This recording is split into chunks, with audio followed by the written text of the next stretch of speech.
public service?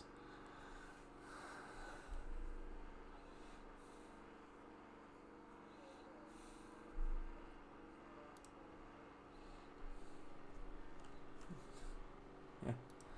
I signed it.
Honestly, he strikes me as just like East Coast, like better grandpa. Like,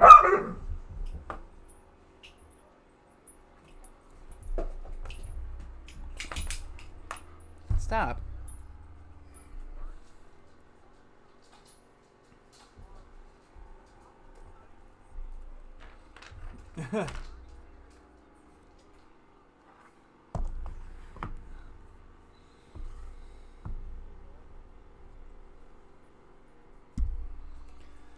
Well,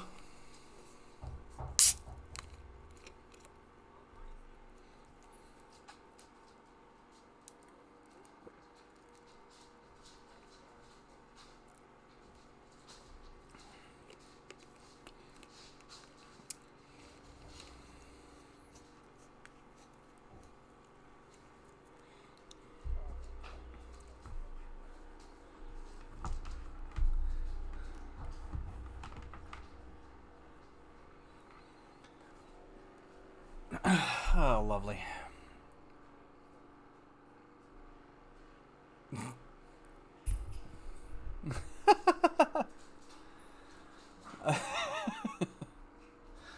I don't know what the sound is off.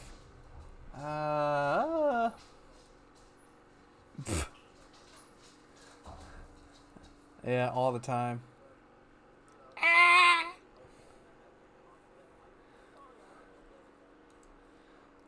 Oh, I know why.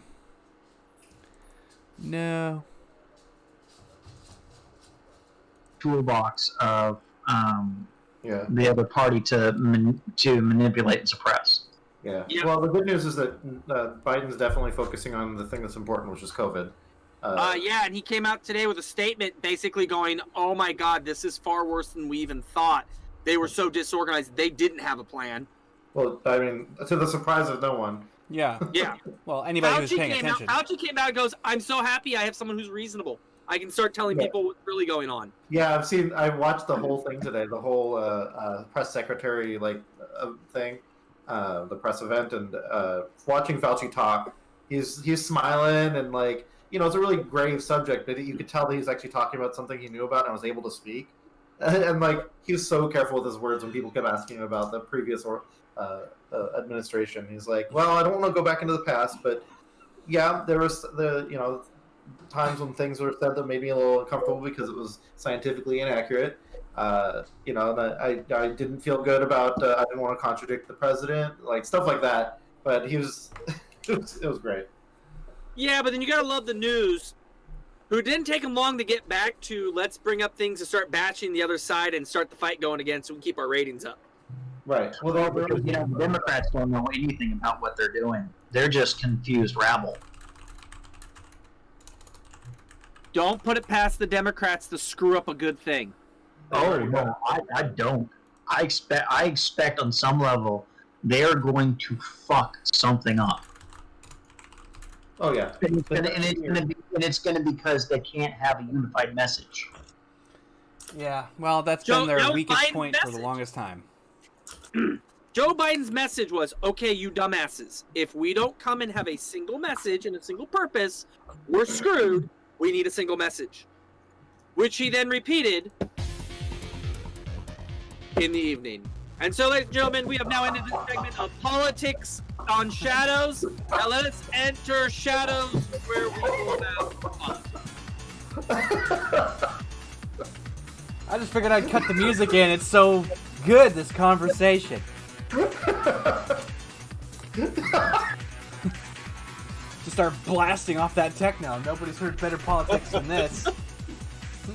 You know what? I want to see political speeches with techno and stuff going in the background. State of the Union, this is what I wanted the background music. POTUS DJ! Got the Trans Am, right? Yeah. North Carolina. Ken, Dick Warlock. Dick Warlock.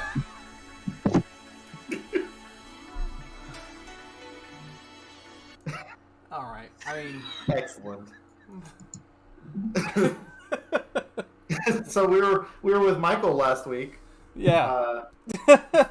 Yeah, now we're in Escape from New York 3, Sodom and Gomorrah time. Yeah. Let's saw it, Gomorrah.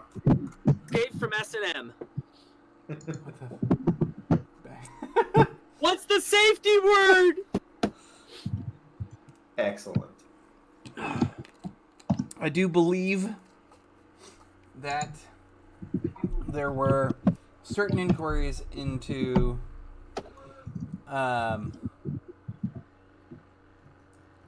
I believe there were certain inquiries as to whether or not he had any water in the area and stuff like that. Yeah, we were looking for holy Yeah. water. And also, I was gonna dip my bullets in holy water. And I was like, and or your guns. Or my guns. if Ivar dips his hands in holy water, will it, like, amplify his abilities of craziness? No, but I figure at some point Ivar's going to get one of those weed pumps that you pull pesticide and pull up full of hot water and like, no, you give me minutes, I make vampire go away. Yeah? You go away. You go away. Okay, so real talk. My skin is very allergic, like reactive to high alkali content, which you find in very soft water. And the one time I decided to go to mass when we were at St. Mary's, I was like, I have no idea what to do. I've never been before. And you're supposed to, like, you know, dip your finger in the holy water, whatever. So I did, touch my forehead, whatever. About 30 seconds later, a red mark appeared on my forehead where the holy water had touched. And my hand was like throbbing in pain. And Joe, you have the mark of the devil. I was asked to leave. You should have just been like, hey, I was born in India, okay? Like, right. I always found holy water always had a weird feel to it. When you put your fingers in holy water, like there's like a Yeah, it's very soft. yeah. you know, there's actually, not to like drag this out into somewhere else, but I can't fucking help myself. Water has a certain weird reactive quality to it. Whenever you actually do something with it, you can literally stare at it and say, I hate you, and it will react to that. It's weird. And like, there's something at the molecular level that actually reacts to, like, how you approach it. And, yeah, there's like a whole series of like movies and shit that show that stuff. Where like water gets murky, like if you do like tape and have a certain word on it. So it's like, it's weird, but cool. Cool. Hey, WikiHow tells you how to make holy water. Apparently, it's water and salt. So you go to the Yes, hospital, Kenny. say, I need Wait. saline. So are you saying that holy water has electrolytes, and that's what makes plants grow? Rondo. Plants grave. It's cut with plants The crave. first annihilator. I'll be right And back. Rondo's name. There you go. Okay, so we've gone from political to sacrilegious. I think we're covering our entire audience here. Like, basically, government sucks and, screw God. So I guess that pretty much Let's covers talk sports. Hey, that kneeling doesn't seem so bad anymore, now does it? Turns out it wasn't the kneeling. I want that as a shirt. I want to see. I have a shirt that says Kaepernick, and then it says, I guess it wasn't the kneeling.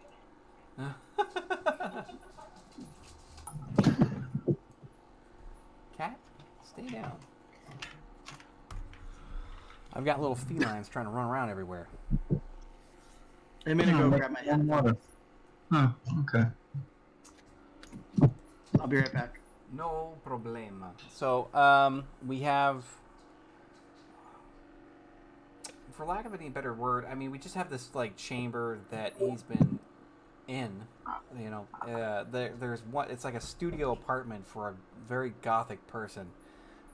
You've got, the 4-post bed, which, who knows if you even use that.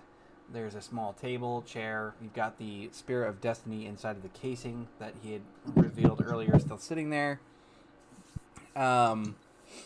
You've got... Quick side note. Yeah.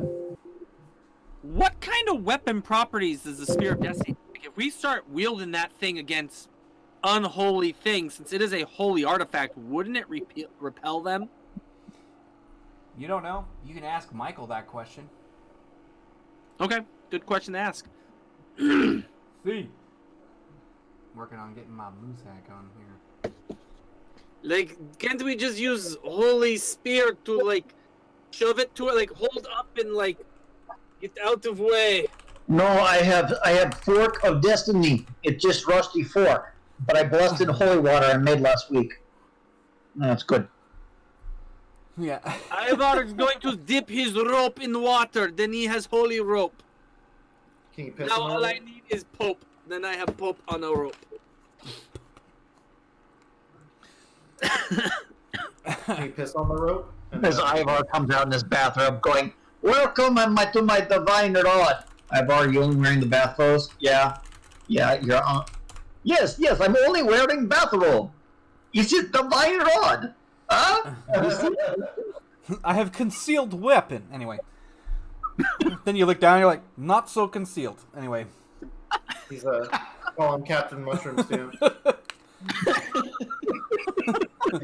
I'm Lord Shroom Bruise. Yeah. You guys worked with the you guys worked at Stream with the guy who had the mushroom stamp, right? Yeah. Yep. What his name was?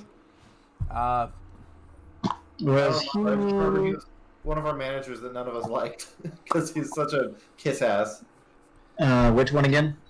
Based He on the was one of mark, guys it wasn't at the Stream ass. Who he had a little birthmark here that we said it looked like a mushroom stamp because he was being dick slapped by his bosses all the time.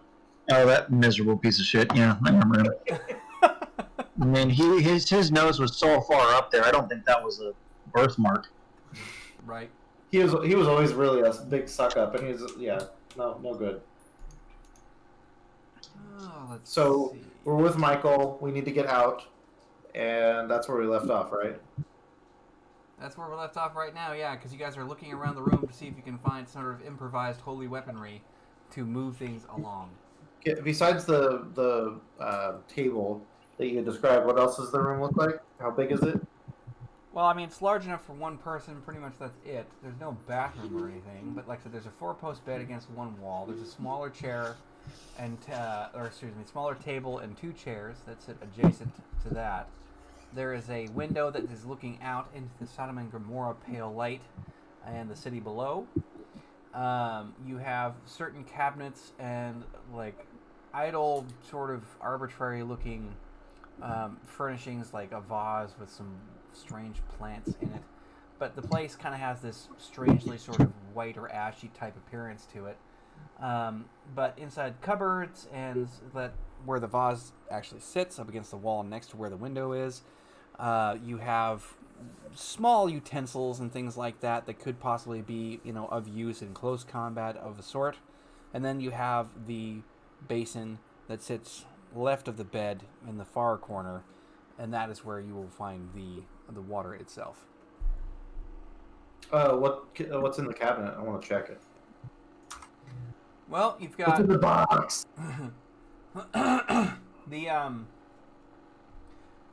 the cabinets themselves, the larger ones, are actually mostly empty. The drawers that are next to that, like there's just like a set of drawers going down and then 2 cabinets either side. And then you have the vase on top and all that. So inside the drawers, you've got things like smaller knives, like cutting, like steak knives and things like somebody was trying to live here. It's kind of weird, Right. But it's not fully understood why that is that these implements exist. And when you guys are rifling through and kind of giving it the confused expression, Michael's just kind of like, I was like, I tried, more or less, is basically the vibe you get. Michael, Ivar have question. Ivar curious. This Spear of Destiny, if we use it as weapon out there, will it benefit us? Will it, ward off evil demons? It's not so much a ward as it is a weapon, Ivar. That's what it's for. You put it into something and it dies.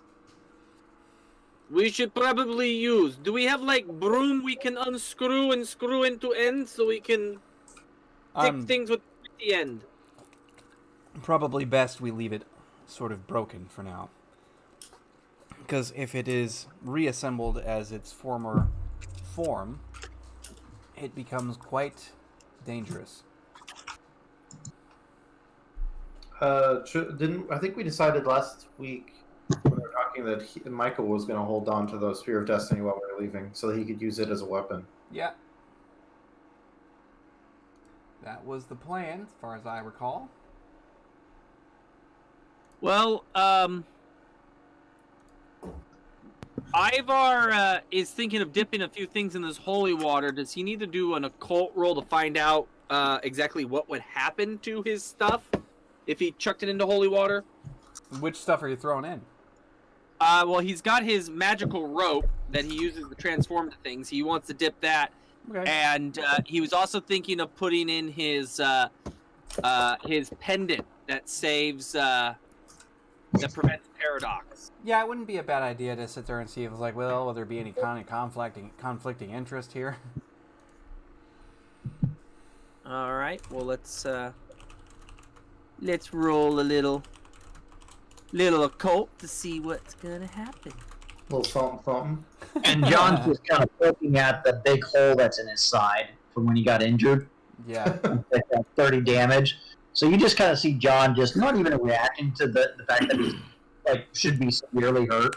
He's just kind of poking at a hole, going, "God damn, that's gonna be long." Ruined another coat. Yep.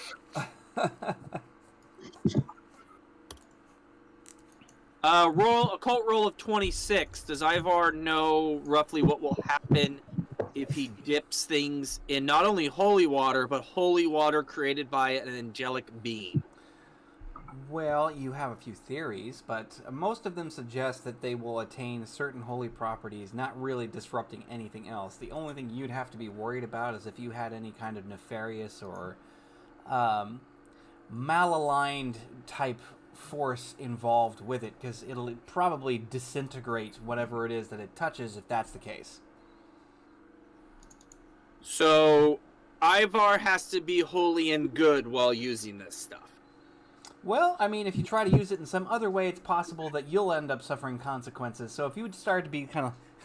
if Ivar decides to go, I'm going down Dick Road, and I'm just going to use this like a shitty person, there's a possibility that the item he's using could actually, react negatively to him.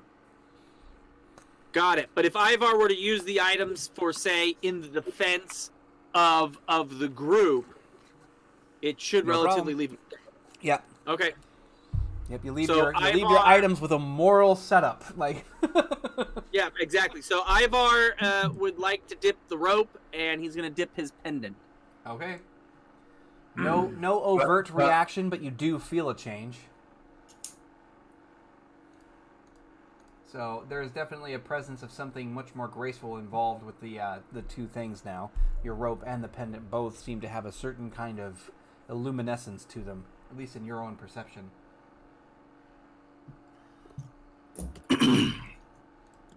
So Varric's going to kind of like look down at his guns, look at what Ivar's doing. Yep. Do you think if I put the gun in it, it would work? Because I really don't want to sit here and dip bullets.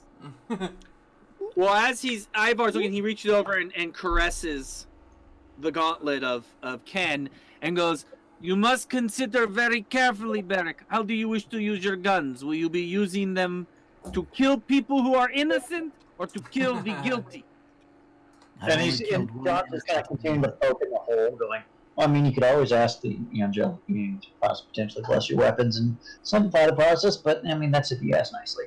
And he's just kind of like pushing it together, and it's not like really healing. It's like, It's probably not, Varric. You've always been a good, moral, upstanding police officer. How you got as far you did in career, I do not understand, but it's probably not going to hurt you too much, but it will cause lots of pains to evil outside door. Michael, is it all right if I dip my guns in your water? He's like, that's a strange way to ask that question, but I don't have a problem with it. Yeah. Besides, Unzip your pants. you have to understand. John kind of keeps up for just a minute, going, "Oh no, it gets stranger." Like at this point, he's just relaxed, talking to like archangels. It's like, oh, my life's fucked enough.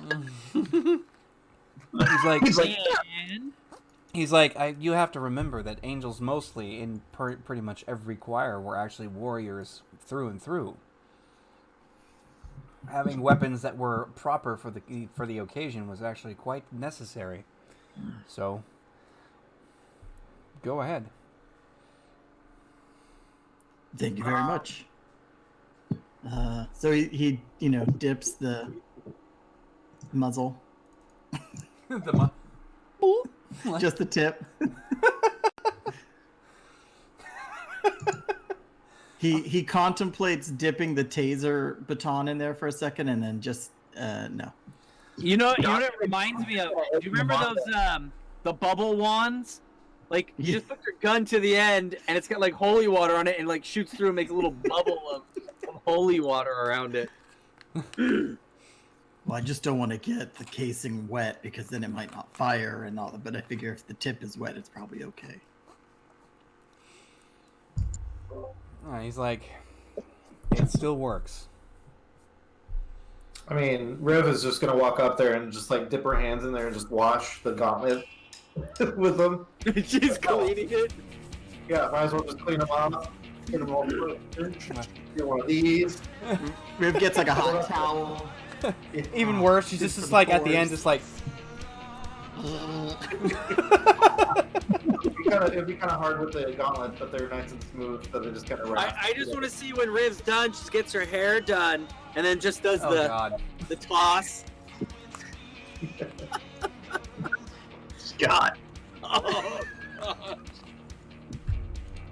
Gargling with holy water for good dental hygiene.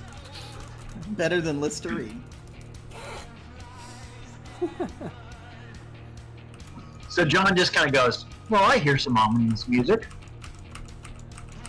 Yeah, right? Yeah. It's my own server. Stop warning me. I can do this if I want. Alright. There you go. Kind of Boondock Saintsy. You got a demon. And Did John you just finally go through all your music and pick out some good stuff? Well, not yet. There's so much. And honestly, I'm gonna be breaking out a couple of oldie goldies tonight for sure. So we'll see how it goes. All right. So everybody kind of gets themselves all holied up, trying to add a little bit of oomph to what they've got going already. And Michael's just like, he picks up the case, opens it, takes the spear in hand, kind of gives it a bit of a little leaning weight in his hand, and just shuts the case. All right. pretty much it's now or never.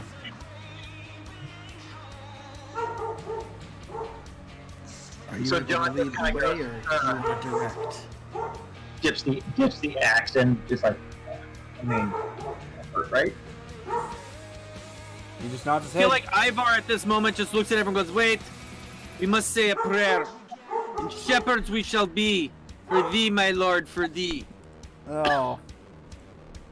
Hey! Stop! Let this go. And you know, John just kind of looks at Barrett and says, I knew we shouldn't have let him watch this movie before he came here. Yep. Ivar have rope, Ivar ready. Ivar, would How you are like you, a Coke? John, would you like me to help heal you somehow? Well, Ivar has a thing called the Touch of Nirvana, by the way. It does a will check and can heal 1 health bar. So, basically, yeah. How does that work for hit point characters? Yeah, that was my question. It basically shoves in what his will would be plus any successes. You know, Ivar, why not? Just why not? I mean, what could a Nyan cosmic semi-evolved being do to a demonic entity like myself? Fuck it. The only person not going over I there see. is John, washing his face, and it's like blisters. And That's why he did the dainty from a distance, like Yeah. with the axe. Going, Ugh. Might as well be playing with pure acid. Well, it's exfoliating. I have a cat who's underneath my monitor, and her face just peeked up, and she started nomming on the edge of the desk and staring at me. All right, here we go. Is it just a regular will check? Do I have any target or anything to do this? Well, in this case, you're not really going to be opposing anybody's will, so just make it a will 7 in this case. Target 7 is what you're going to be looking for. Gotcha. This is going to get some ginger. Might help if I hit roll. Ivar rolling up. He's rubbing hands together.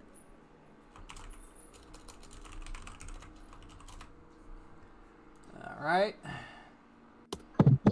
Little bit of Reiki, boys. That's what he's up to. How Nice. about 3 degrees of success Yeah. plus his initial will of 10, so that would be 13. That gives you back at least 13.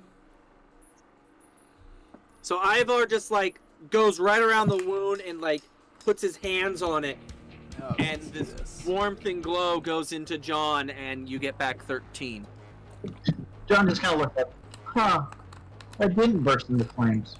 I mean, I'm not complaining. Looks like Scott had a problem. Yeah, apparently. Oops. So it's just restarting. Ivar, so sorry, Barrick. Every time I try to do things, it screws with you. Sorry. Ivar was not focusing on keeping your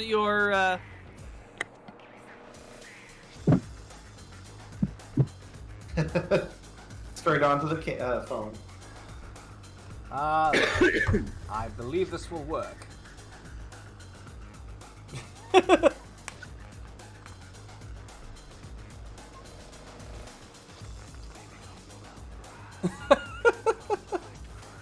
Did you know that Dr. Jill Biden's inauguration dress had flowers from all 50 states embroidered on it? That's awesome. That's pretty cool.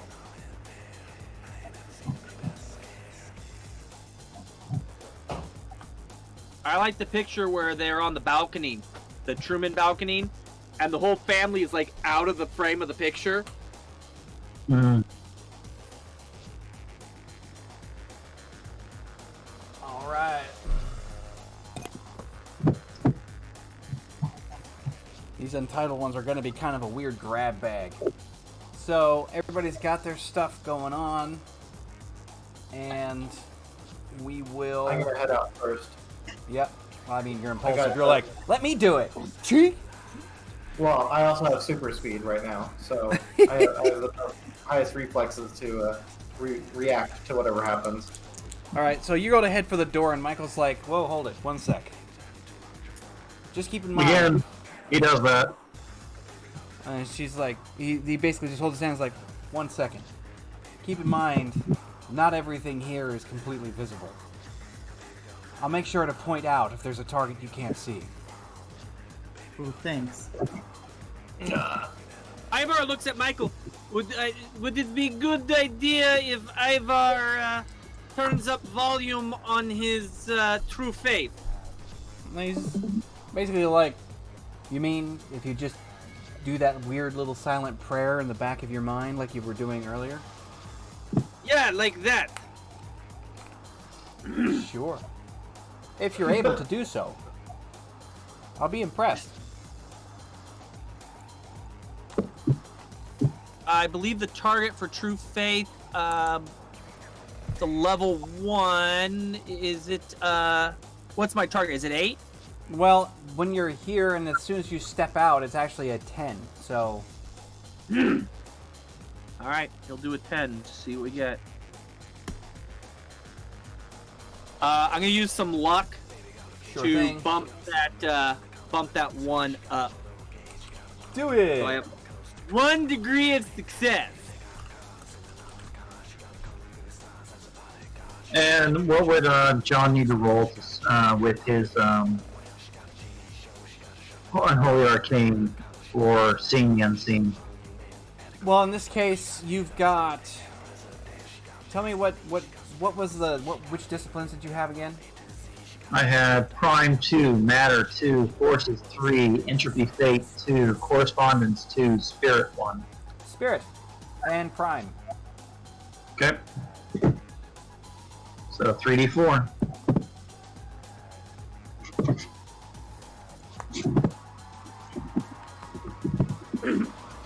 Ah, 3d10.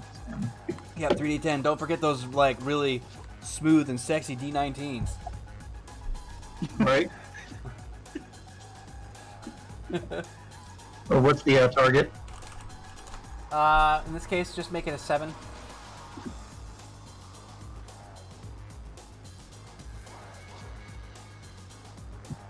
Zero. Wow. John doesn't see anything. That's kind of impressive. That was even like a lower difficulty on top of it. Mm-hmm. All right, so it's just like, Yeah, we all understand what's going on, yes? All right. I guess out we go.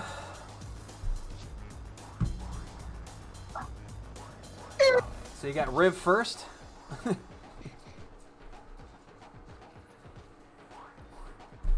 think I'll whack Yep. my dogs with my phone if they start barking again. Just want them to lay down and be nice. I went in. I went out, I mean. You, well, kind of both. What do I see?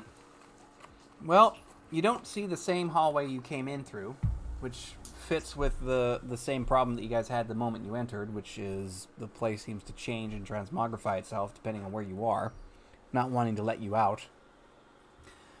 And let's see here, grab bag number 1. Nope. I don't listen to Night Witch much anymore. Nope, that's more Night Witch. So I do love that it's just the Doom mix. yeah. God, so much Night Witch. The Doom mix. I loved epic metal. Come on. Just need the Castlevania soundtrack. They did a good job in the animated series with the Castlevania stuff. They did so good. Ugh. Yeah, this will be good. Diablo soundtrack. Just ambience, I believe. All right, so It's Riv's heartbeat. so yeah, you step out in the. Yep, just ambience. Perfect. Yep. So, what you encounter is a much more wide space. The hallway seems to have like stretched outward and become much wider than what it was. The area that was, it used to be fully enclosed, now you kind of have like what looks to be almost like torn webbing, like the torn webbing of flesh up top. Lots of it's like cut and unsealed, and you can see like pieces of that, or like shards of pale light coming through from the outside. Most of the actual torches or any other kind of illumination that had been here are spread out further, leaving things much darker than they were before as well. The chamber, while like that same pain, mind you, regardless of whatever might be going on, everybody still has to suffer that like sort of horrific level 1 pain symptom in everything that they're doing. Just stepping back out, you remembered, like this has been, like stepping into that consecrated space and that relief, and then walking back out into that. You just any negative penalties for this pain? What's that? Yes, means all checks suffer -1. So everybody's at -1 period, tolerance? even if you have pain tolerance. Oh, Cuts right through it. Yep. This is a metaphysical force of pure evil, so trying to circumvent that, the only person who's not suffering that would be John. Does Ivar would like to do a quick occult roll to see if he knows any ways that he has to get rid of this pain, to like almost make it go away. You could try. So it would be a negative. So would he still have a -1 in this roll? Yep. All right, so he's going to go down to a 19 versus a 20. Oops, let me roll that with a D10. There we go. Wow, critical failure. yeah. At blank. Boost or reroll, or just leaving it alone? Ivar is going to leave it alone and just go, Ivar, feel like hangover. Ivar got this. And you got Michael, like coming out last, taking a deep breath right before he passes through the threshold, and he's just like, "Yep, this sucks." Yep. We lost. Scott. Beric Scott, disappeared. I did not do it. Nah, I'm just troubleshooting what's going on because the audio is cutting out. Do you need to do a computer reset? No, it's been doing that on its own. Yep. Okay, keep going. So, as I say it again, yes. So you have two different directions you can go, left or right. The hallway's been stretched wider. Looks much more anatomical, more like you're walking through a bony esophagus, more or less. There's a very dreadful sense of aggression in this place. Did you see what I said, D? I used one of my runes and brought up my shield and decided to just like book it to scope out the place. Oh shit! How far do you go? Just, I'm not going to get out of sight. I'm just going, 50 some odd feet ahead. Like, far. Okay. I don't know. You said it went pretty deep, right? Yeah, it's going in both directions and in sort of like at an impossible distance. Kind of like just goes on forever almost. So I'll go to the right Okay. for enough distance that I'm not super far away from my team, but I'm holding my shield up and I'm just like scoping out the place, trying to see if there's any danger. And I do have a danger sense, so. Well, I mean, that's just going off like gangbusters. It's the same thing. It's just sort of like, this place wants to fucking eat me. Like, that's exactly what you get. Cool. Application on danger sense. I have a level 4 danger sense. Would that give me the ability to hone in, like, where the direction and how close the danger is to me? Well, yeah, that's the way it always works. But the only difference is that now something dangerous can get much closer because you have it at such a high level anyway. So Yeah. you're pretty much constantly at directed threats is where you're at. So basically... So Ivar doesn't know roughly if something's coming up on him that he just can't see. He knows he's surrounded in danger. Mm-hmm. Yep. The one time where that benefit doesn't really benefit. Where you're basically just going like, yep, this place wants to kill me. And it's Ivar all was directed almost- at me. Ivar's reaching the rope out to Rip. You should have held on to rope. It's already gone. Like, I have Yeah, super speed on right now. Yeah, she's like that goes out like 50 feet. I'm gonna throw out my awareness as I'm like radar. Boom, boom, boom. Fighting chipmunks on meth. Nice.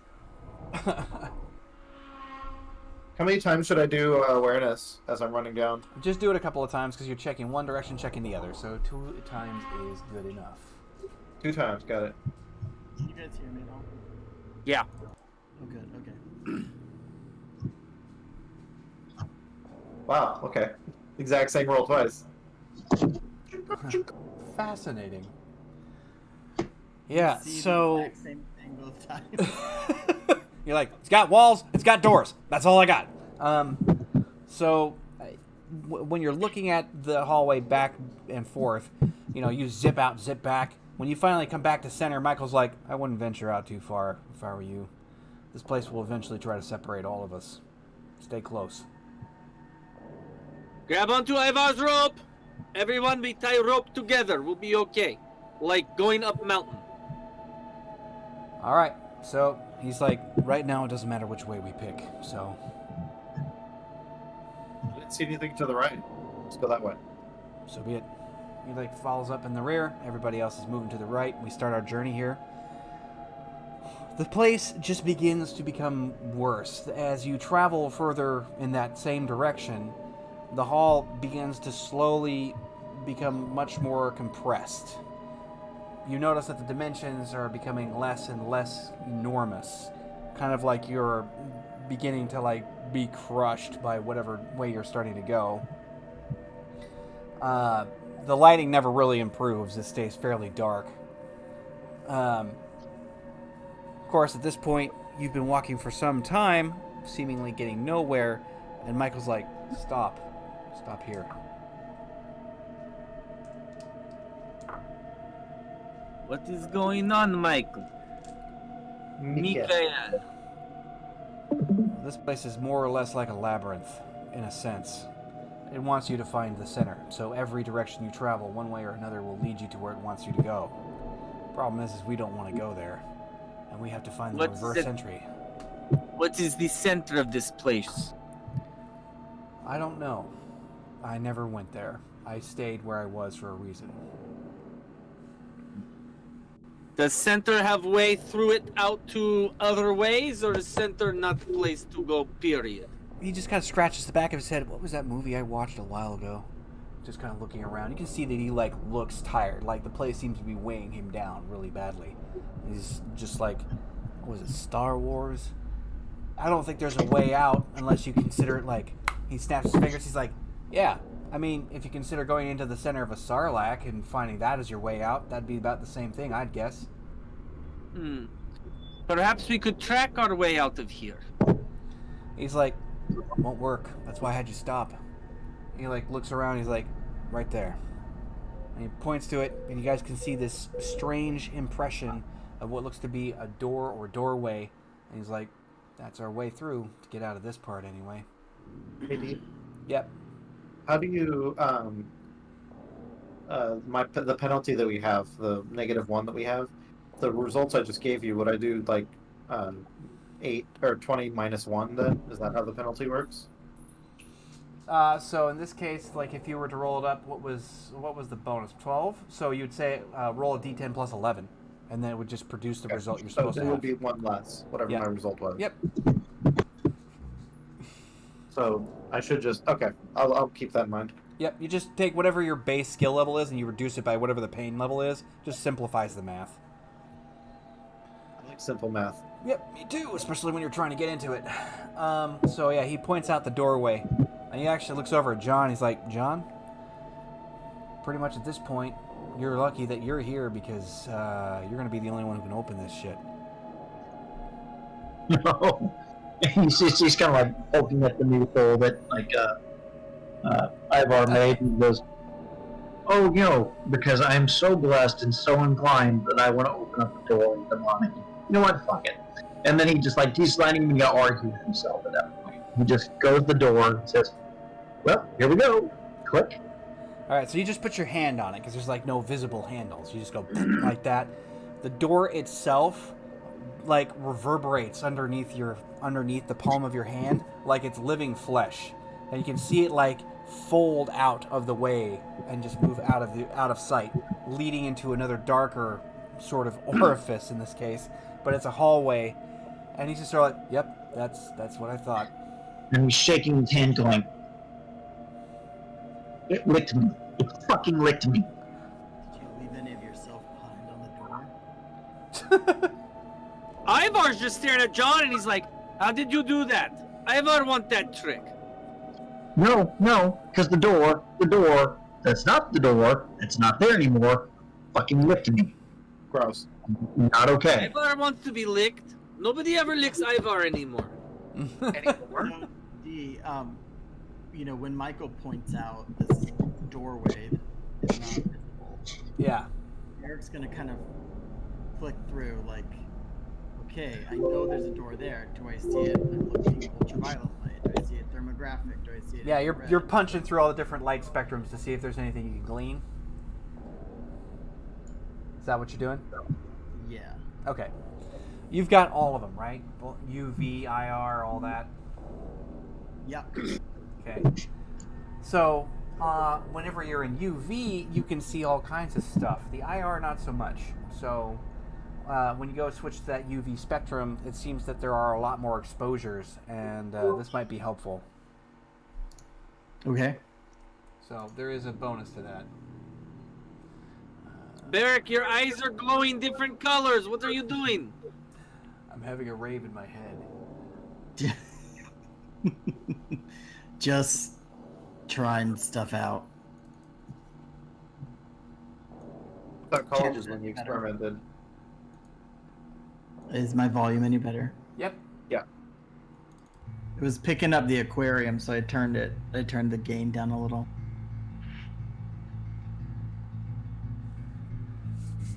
Yeah, so you guys start walking through this hallway. And it probably is another 10 or 11 agonizing more minutes of just wandering through this. It takes odd turns, strange curvatures. The walls themselves look absolutely unnatural. There appears to be almost like bone structure in it, but it's not bone. And, there's kind of a sense that the place is more aware of you and you're kind of moving through it. At the end of that 11-minute period of time, Michael ends up stopping the group once again. He's like, there.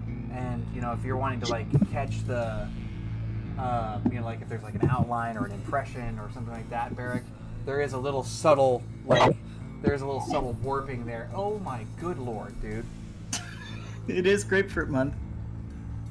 So that's how I'm imagining the walls right now. I don't know. Yeah.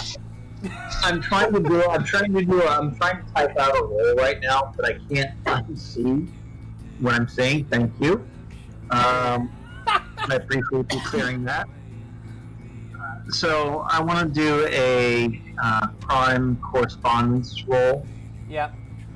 And the reason I want to do that is so that he can identify potentially the doors on their own. Okay. So you're just basically trying to, like, create a map of comprehension for it?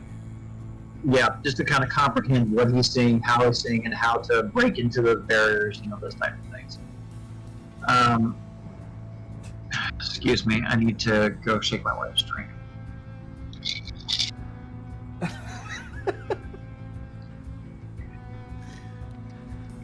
All right. Pretending skills. That's what you learn them for. She's learned about sidecars. It's my new favorite thing. So, yeah, you can just make Scott's a there, roll. thumbs up on that. If you're successful in whatever it is that you're trying to do, you should be able to gain a sort of a mystical sense of how other openings or apertures are available. Okay, what's the target? Make it an 8.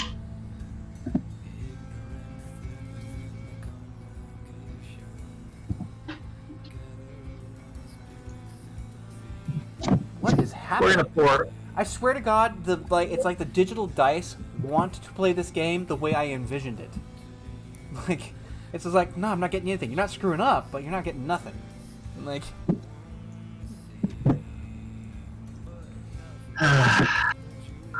How many degrees of success did I need? You only needed one. I just need one. Yeah. I'll just pump some luck into that then. Boost it.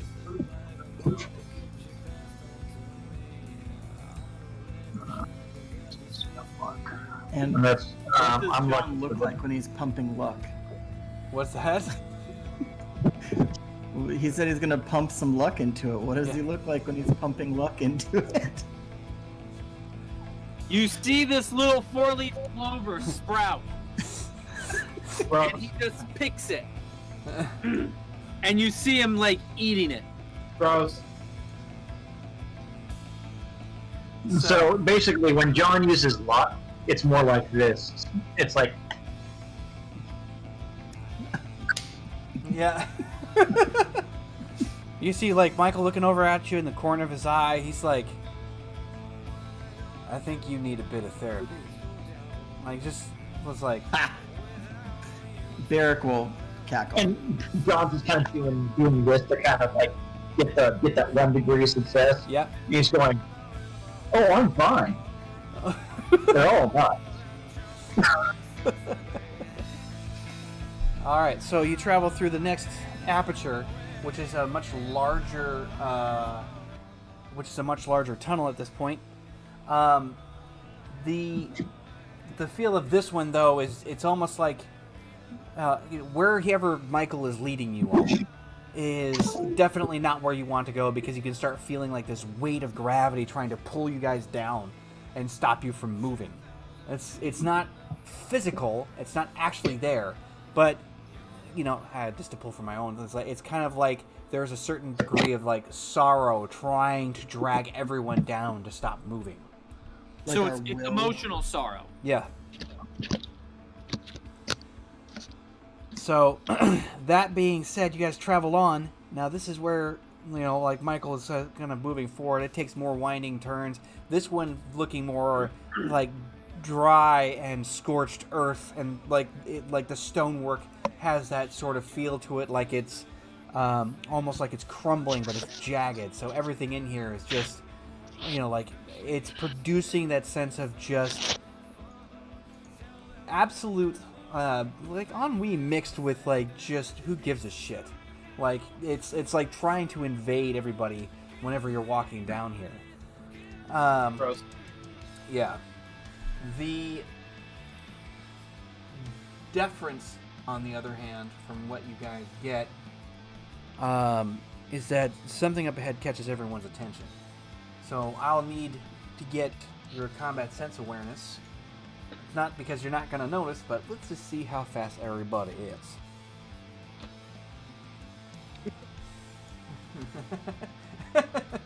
Right? It's something I can actually use to my advantage on purpose. Love the puppet.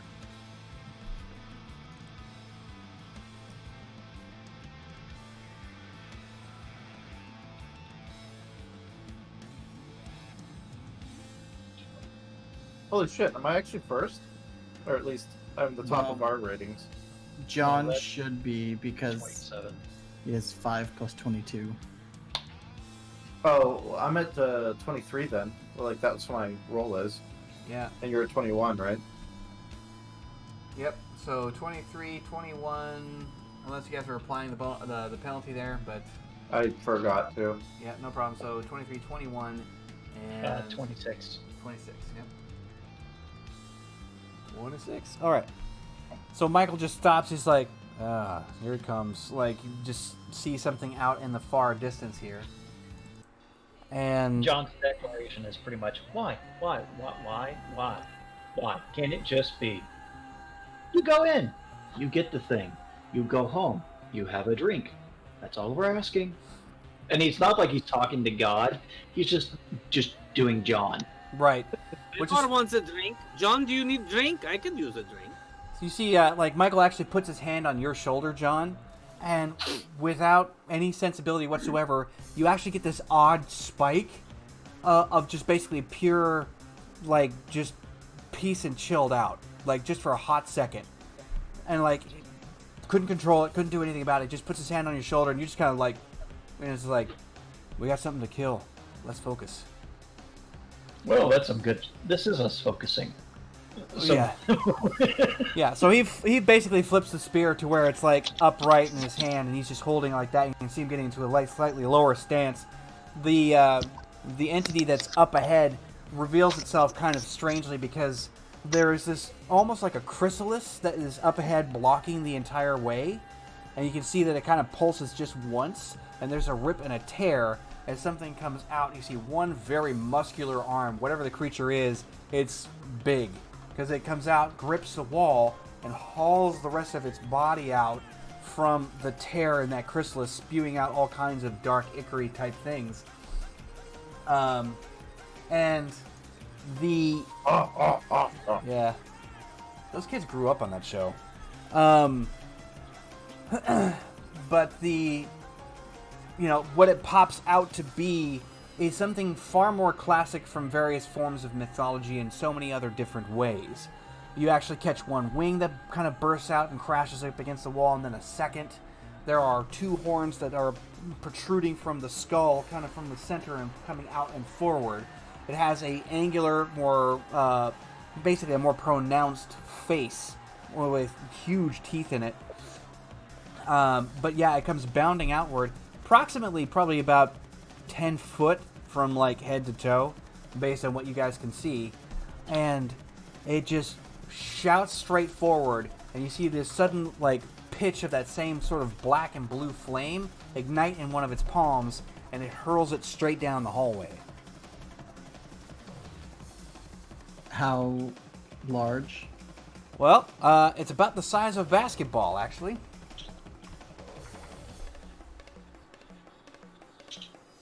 Well, I think we're gonna dodge, aren't we? Yeah. Gonna try to, I at don't least. want to take it head on. Michael, it's okay to shoot this thing, right? Said in the slowest manner possible. He's just sort of like, it's like, just kill it, like, whenever it's basically Right. rearing up to fire that thing off. So as John's about to react to that, all of a sudden you just hear this, well, oh, well, oh, well, boys, here we go. Yeah. And then all of a sudden you just see like you know, like the piercings and like the mohawk. He's got like a mohawk this time because he's going for like the super side. He says, "Hi, Ivar. How you fucking doing?" Hello, friend. And he's got his hand out like this. He's got his hand out like this for like a flask or something. Ivar reaches out and magically a flask appears. So, let's get They them... may be full of urine. Yeah. 50 Bastards. The bastards drank worse. We gotta figure Ivar's piss has to have some level of alcohol in it.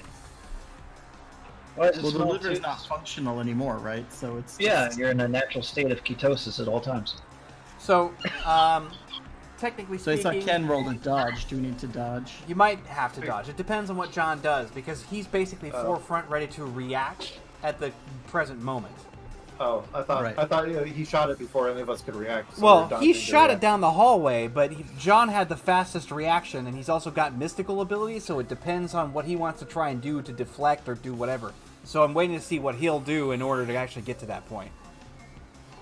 So Steal he's the ball. Dunk so it. John. Right, take the ball and throw it right back at him. Hadouken. Yeah.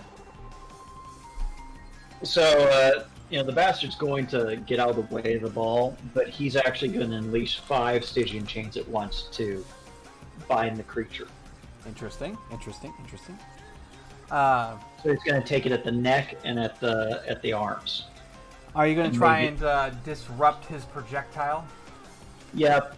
Is he casting it from his hand? Yeah, he pulled it Or up in his from- hand and just went like this. So you're basically trying to So in stop other him words, he's before going bleeding? to kind of grab it. Two chains to grab the arm that's throwing something at them. Yep. One chain around its neck. Yeah, you said it had wings. Yeah. One around one wing to shred that wing, and then one around the other leg to keep it like off balance. So the bastard's being a bastard. He's just thinking about where the chains can go to cause maximum damage to prevent it from doing anything. So right wing, left leg, 2 on the arm that was throwing the projectile, and 1 on the neck to jerk it straight down. All right. So 4 rolls for 4 different You're areas. doing it all simultaneously, so you're just being like, boom, as one attack. So just make Okay. that one attack because all 4 chains know what they're doing. They act independently. Well, let's hope. Oh boy, I don't like that. Well, the thing is that the creature's not here in a tactically sound area. It is in a compressed space. It can't really use the wings anyway, but it's also blocking your exit. That's the reason why he's there, you'd think. But that also means that he's a gigantic target, so missing becomes less likely. I'm going to roll another one because I didn't do the that stuff. Oh, the exploding. Yeah.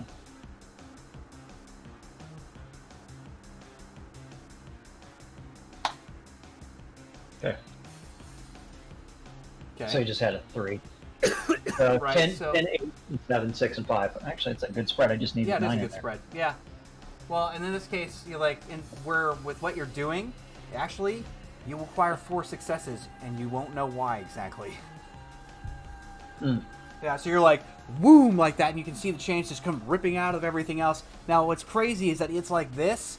Chain goes up and through, goes through the meat of his arm, and comes wrapping around, and then the other one's obviously doing their thing, because, let's face it, you're Cinebitic, you're not going to go, oh, just calmly wrap. You know, it's going to go blast out through like that, any way that makes it grotesque.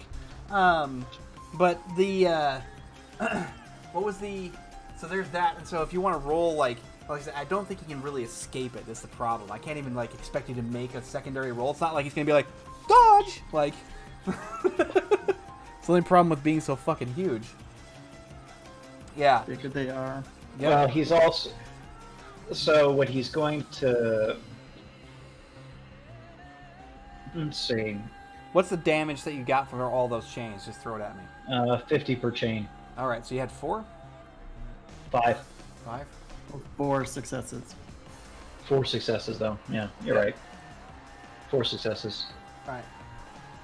Oh, that's a lot of damage. Yeah, 100...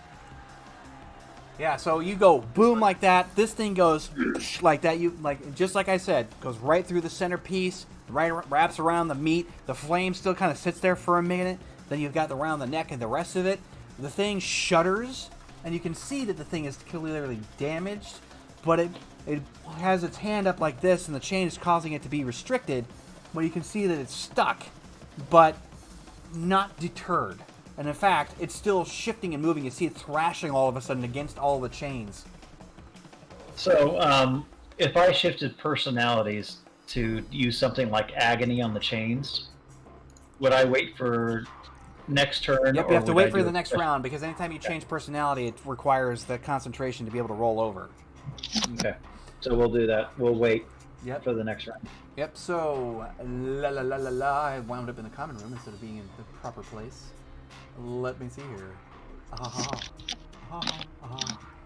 Alright, well, Ken, so you don't have to do any dodging, because he managed to actually intercept. So, you're next. I'm gonna activate my my runes. Alright. Drew, what was your combat sense awareness? I'm not seeing it. I was way up the top. I believe it was 14. Yeah, there you are. Gotcha. Just checking. Yeah, 14. You've got combat paralysis anyway. You're always going last. I never why. Yeah, I don't know why I asked. Ivar's just sitting there and he's stuttering, Yeah. trying to explain what he's doing that's going to save everybody, but no one can understand what the hell he's Like a bad anime character announces his attack before he makes it.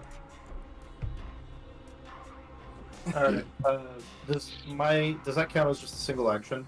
Like my turn is over. Oh no, this is like you can activate it the once. You can just be like boop like that and just get it going, and then you can take your actual action. Well, then I'm gonna throw 3 magic bolts at it. All right. Nice. I, by the way, activated regen, which might be helpful. Yeah. Yeah. That would. Nice.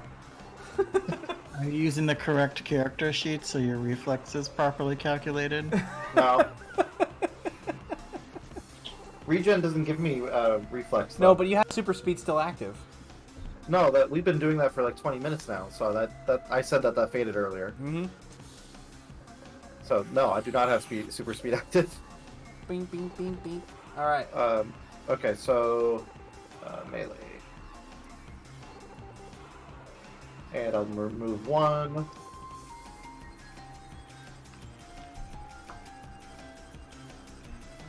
Do I do it 3 times or 1 time for each shot? Well, in this case, you can roll once, and all 3 of them will follow the target because, again, it's too large. You can't really jump and juke and dodge. So, and it's restrained. Sure. So Yep. All I need is just enough that you don't like fail on the bolts for some reason. that's all I what I rolled. Yep, you're good. So Okay. like that. So these big white bolts of light come flashing Nice. right out. That's 25 damage per bolt. So. All right. Nice. Hammering that thing. So it hits that and just starts roaring and snarling at the end of the hallway. Thank you, Ken. I appreciate that. All right, let's see what this thing does. Now it's its turn to try and do something. Okay, 4 mana for my 3 that I just used.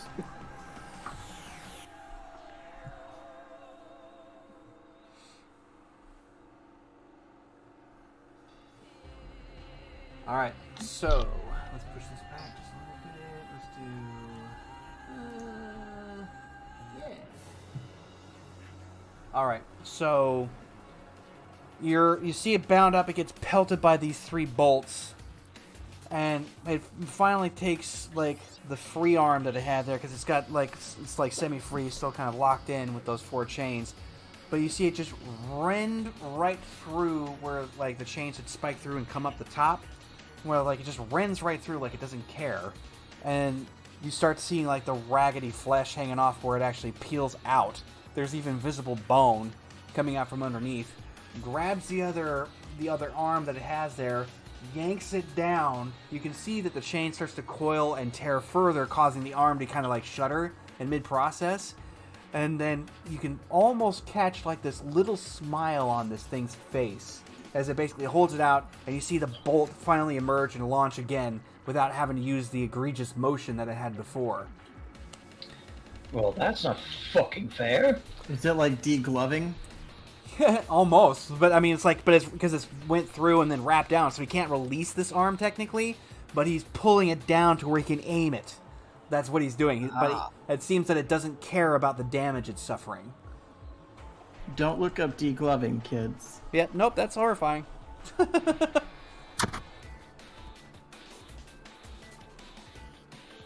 So yeah, it launches that basketball-sized bolt just like it. Isn't it? So I just need to make whatever defensive rolls you guys are going to attempt to make. Don't forget, Riv, you also have your shield. Oh, he's gonna say shield is down. Well, no, I just used a rune for it earlier. I still have- Rune shield. Yeah, that's my shield. Can and we af- just like ping pong it back? Who knows? But I would like laugh Oh, my ass off you- if there was a Star Trek reference, like, you're like, shield's down to 50%. I'm like, Even better is Breath of the Wild. I pressed right when. Yeah. Right back at the Guardian. No, I will be My using my kids shield though. lose their mind when I get that timing. They're like, "What? How did you do it?" Dude, during one of the final fights, you have to do it like 4 times in a row. I felt like such Yeah. a badass. I was Yeah. like, Okay. Nice. What am I doing? I'm done. 30 dodge. nice. So, you pretty much hear the bastard utter, "That's not fucking fair," as he just kind of dives out of the way. Do we all need to do a dodge, or was that just aimed at John? Well, it was aimed at the group, and you guys are in a hallway, so like trying to get that out of the bouncing down way. the hallway. Yeah. Well, I wish I could extend it out that big, but no. I just got my tower shield. Right. Wow. All right. yeah. So 20. Oh, I guess. So, do we take the penalty on these two? yep. Okay. So So I'm using a 20 shield. 21 dodge for me. All right. So in this case, everybody tries to get the hell out of the way. Ken, what did you get for like a block dodge, whatever you're gonna call it? I don't. How do you? So roll, you're gonna like, be using your I've always melee. just- You're using your melee Okay. or martial art whenever you're doing a block with a like shield or other type item.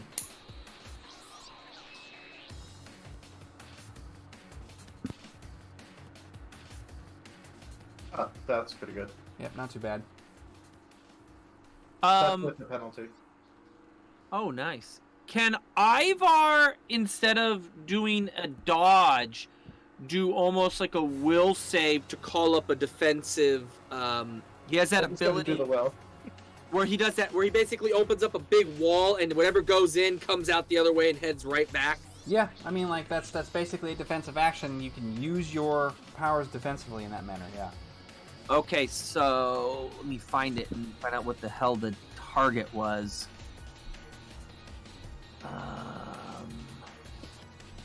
All right. I don't have. What's the target on that? I never wrote down the target for it. In this case, Would because that- of the paralysis and the rest of it, it's oh shoot, I forgot. It's gonna be a target 9 because of it would have been 8 normally.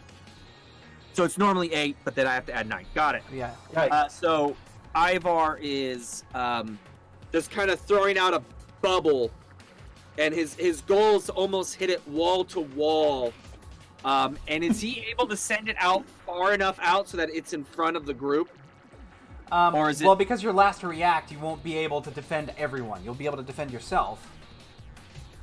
Well, then Ivar is defending himself Yeah, we He all would- dodge out of the way, and then you like. Whoop. and send it back. That's Yep. how. So everybody's trying to move out of there, but in this case, so John definitely makes it by. You guys get more or less grazed. So Riv and Barrack get grazed by it. What happens with Ivar is the next question. Really? Ivar.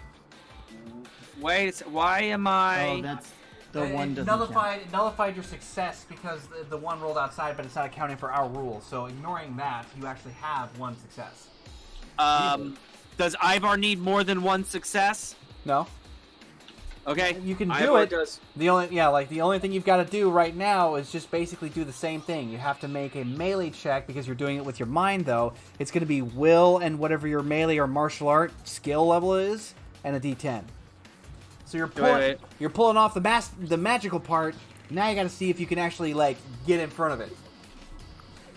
Okay, so my melee is 12. What's the So actual rank? What's the rank in your melee? 5. Okay, so 5 plus 10 is 15. That's your base, and so D10 plus 15. So 1d10 plus 15. Yep. Got it. 22. Not bad, not bad. Not bad at all. I'm actually kind of impressed. So that I Ivar got does that high. the Hadouken. Yeah, kind of. So, what happened? Ivar just stands there. Like, tell us what does Ivar do, knowing that he doesn't move very fast? Right, well, in this case, you're like, ah! Like, basically just trying to get it up in the way there in time. So, you've got John who goes ducking down and under. I wonder if... Hang on a second here. Let me actually... Because he won't... Okay. Alright, so... You go to push yourself up, and I'm taking into account for Michael here, but this is a really convoluted little scene here because it just launches this one. You've got John who like goes rolling down below and forward so that the ball goes behind, leaving him like out of range much more quickly. You have Riv next who bounces the thing off, but because of that it actually spreads flame out, causing some of it to actually hit her side. The projectile curves just a little bit further and like nearly hits Barrack, but actually goes off to his side. More, but it still grazes and causes contact to happen. What happened? Like right after that, you've got Ivar going ah! Like that, trying to bounce it back, and then you see Michael just get in his way, like stepping up front and putting the spear and himself in the head of it, so that Ivar ends up catching some of the blast. You can see that some of it just kind of goes, like some of the actual fire does exactly that. It gets spewed out of the strange like reversal portal that he's doing, and Michael ends up taking the brunt of that blast. You can see it's like burnt his arm and done all kinds of damage to it. But where the spear and the rest of it's been held up, he just is like, ow! Like, trying to make sure. But for the most part, let's see. There's going to be about 20 points of damage per impact. The only one that didn't get scathed was John. So, like, everybody else got 20, and Michael took the brunt of it. Poor Michael. Oh crap! What? Ivar's got 4. He's got 1 bar left. Yeah, same. So, don't forget, what's everybody's, like, current armor that you might be wearing? Oh, I have my magic armor. Uh-huh. Wait. Oh, I have my bathrobe. Lest we not forget. Which arm did you hit? It was basically your shield's on your left. It bounced inward because you were on the left side. It hit here and it was on the right. So my right arm? Okay. Yep. Ivar's bathrobe gives him a 40% missed chance. So Oh. how do we... 40. I forgot. I basically turned Ivar into a second edition displacer beast. Oh, that's right. Shit. You're like, it's like like that doesn't do anything. You're just like, like that and doesn't nothing. Busted up his bathrobe. Yeah. Okay, so And John's in the trash, like in like this like dumpster, and Drag like, I got you, buddy. so I am very grateful. Riv right arm, Yep. Barrack left arm. left. Yep. Barrack on the left. Riv on the right. So, but So how does armor work? it reduces. It For reduces those the. viewers at home, how does So the way that it works is that it reduces the damage received. So if it's 20 damage, you have to apply it to whatever armor you have. There are conditions, of course, meaning that if your armor is mundane and not blessed or doesn't have any other like features attached to it, then you basically ignore it for anything magical of this nature. So that's the only thing. Well, so I just have regular armor, so it just goes right through it. Yep. So 20 damage that is. Ivar is going to be fine. Luckily enough, Riv has regeneration active, so there's that. What about Barrack? Is his armor like? Barrack's armor is his giant metal arm, so it's. Yep. I don't have any magical warding or anything like that, so I think I just take the full 20. Yeah, you just take the full 20 damage. It's still functional though because the arm, well, thankfully it's actually built out of you. So, but you can see that the heat and the rest of it scars the metal. You know, it's like you feel pain to a degree, but you're not like, for whatever reason, it's like your body's not registering it quite the same as it normally would. Okay, so I took 20, so I still have. Yeah, he didn't really notice it. Yeah, Riv is like just kind of like sitting, like she's like shrunk up against the sidewall, dealing with the fact that she's been burnt rather I've horribly got on the the right shield arm. in front of me though, so that's good. Yeah, I mean you didn't take it to the face. That's the big, not the face. That's the moneymaker. Yeah. Yeah, Barrack still has 120 armor left, or 120 health left. I have 4. So he's good. Yeah. So you're like, so you'll be regenerating this up next round. So you'll be up. One level at least. Yep. You'll be 1 health level up next round. So, yeah. And I believe Barrack, you are current. Barrack, you're up now for your offensive. All right. Beat offensive. Beat offensive.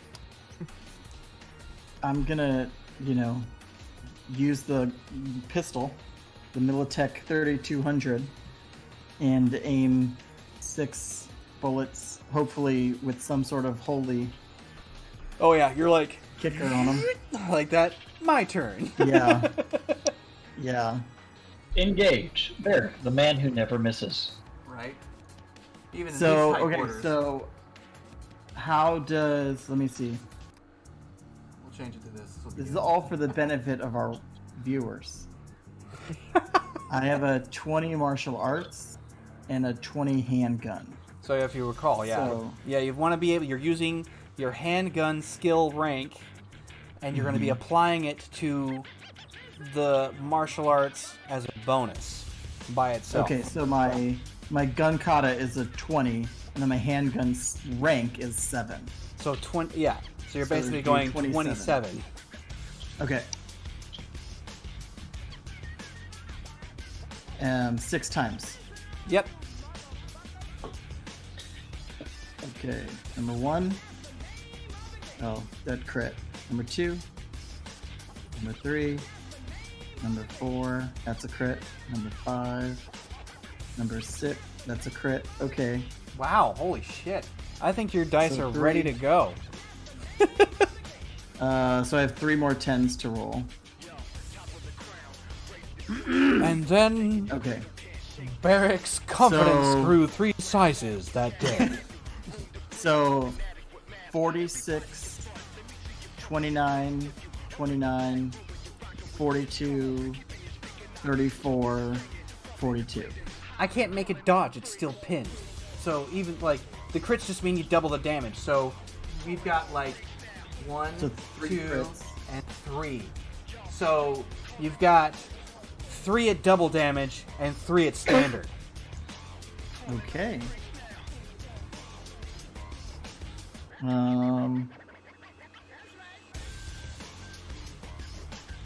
So what's the damage of the weapon that you got? Should be just It's 26. All right. So 9 times 26. yeah. It's like 20. It's well in this case you've got 52 damage 3 separate times. Right, yeah. Plus, I don't know if there's That's anything awesome. for it being holy or whatever. But Oh my god, this is delicious. and then this is like armor Woo-wee! piercing, you know. Look at that thing drop. Damn! Alright, so you're just like, okay, and then you take that weird cockeyed stance where you're basically just shifting your body. It's the weirdest gun position that most anybody ever really takes any notice of. And you just go, blah, blah, blah, blah, blah, blah. Like, so here's the thing. These things are reacting almost like tracer rounds. Because you can see this little fine mist going behind it, and they're illuminated almost like they're phosphoric. And so, once they make contact, you have interspersed one hits here, one hits here, one hits here, one hits here, one hits here, one hits here. Like, so you just climb up the body with the shots. Okay? By the last one blows out the back of this thing's head, causing it to stop moving. Every one of the wounds are like a smoking hole, and you can see that it just starts to illuminate and fire and start to burn out. There you go. You got overkill, dude. I love it. Yeah, it had 225 and you dropped it to -9. Yay! I like it. Yay. You're just like that, and you can see Michael just standing up behind. He's just like, oh, I wanted to. Thigh holster opens up, gun slides back in, thigh holster closes. Yep. And you know the bastard's kind of leaning back in the trash bags like it's like a bean bag, and goes, "Told you, it's what we fucking do." I gotta say, bastard, I'm not really a big fan, but these chains are wonderful. It's the toys Ivar! that blind us, isn't it? Ivar, at this point, knowing that the battle is won, says, "I got this," and looks over at Riv. Walks over, gives it a kick. He looks at Riv and goes, "Riv, do you need to get any healing?" I'm good. You're like slowly Anybody- coming back together. You're like, I'll be all Or right. it's like, and good. I mean, you're watching the flesh knit itself back together again, and you're starting to heal back up. The pain is finally stopping because it was enough that you almost passed out. But I mean, you basically shriveled up. Like, I don't know what it is about Riv, but she gets regeneration every time when she needs it. Like, That's for goddamn sure. Oh, like diving and shooting through Yeah. between 2 cars, shooting at hit marks. Yep. Yep. Yes, indeed. And so you've got like, And diddly. yeah. So the chains, of course, just kind of whiplash and then disappear back to where they like originated from. But you now have like this smoldering white ash that where this demonic entity used to be, and the actual hallway is clear at this point. All right, so if I use the right ammunition, it seems to have a better effect. This is good to know. You're You're muted, muted. Johnny. He's like, the bastard's just still like leaning back in the trash, going, "Oi, it looks like Mr. Tin Horn figured it out." Well, I've only ever shot at humans until I met you all, so. Well, You know. aren't we all monsters inside? Yep. Well, not that guy. So with Rivworth where she's at, everybody make one more combat sense awareness check, por favor.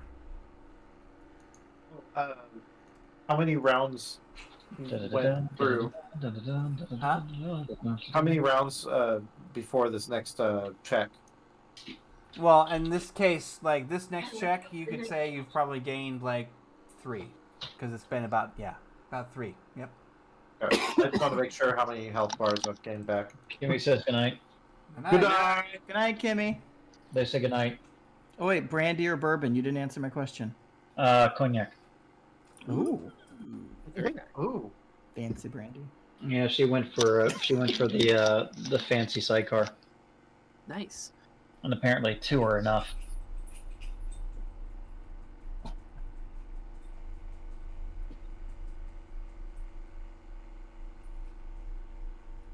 What am I doing? Ah. Is that what you're wanting to do, just as it perishes, sir? Yeah, Okay. just for the hell of it. I was just thinking of storytelling stuff. Rock and roll. 27, because I forgot to minus the 6. Yep. Alright. So, let me reread that again. I had to look it over and then think about it. Finish up what Bill has. Ivar has an idea and wants to know what it would take to almost make this happen for us.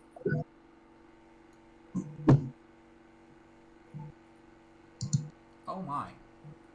Okay. One sec. Okay. So we You got rolled the plot point.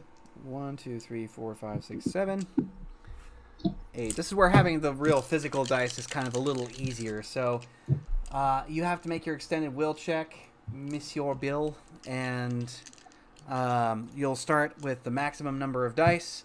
Your target is 8, and then each consecutive roll reduces it by 1 die, and we'll see who wins this little match.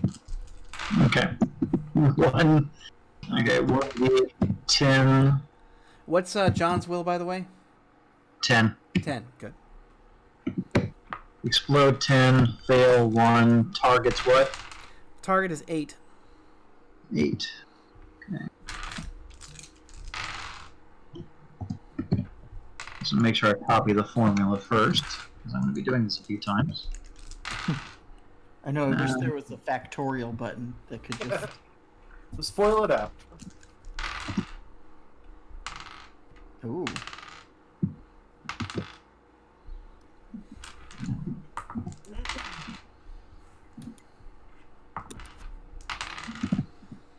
Okay.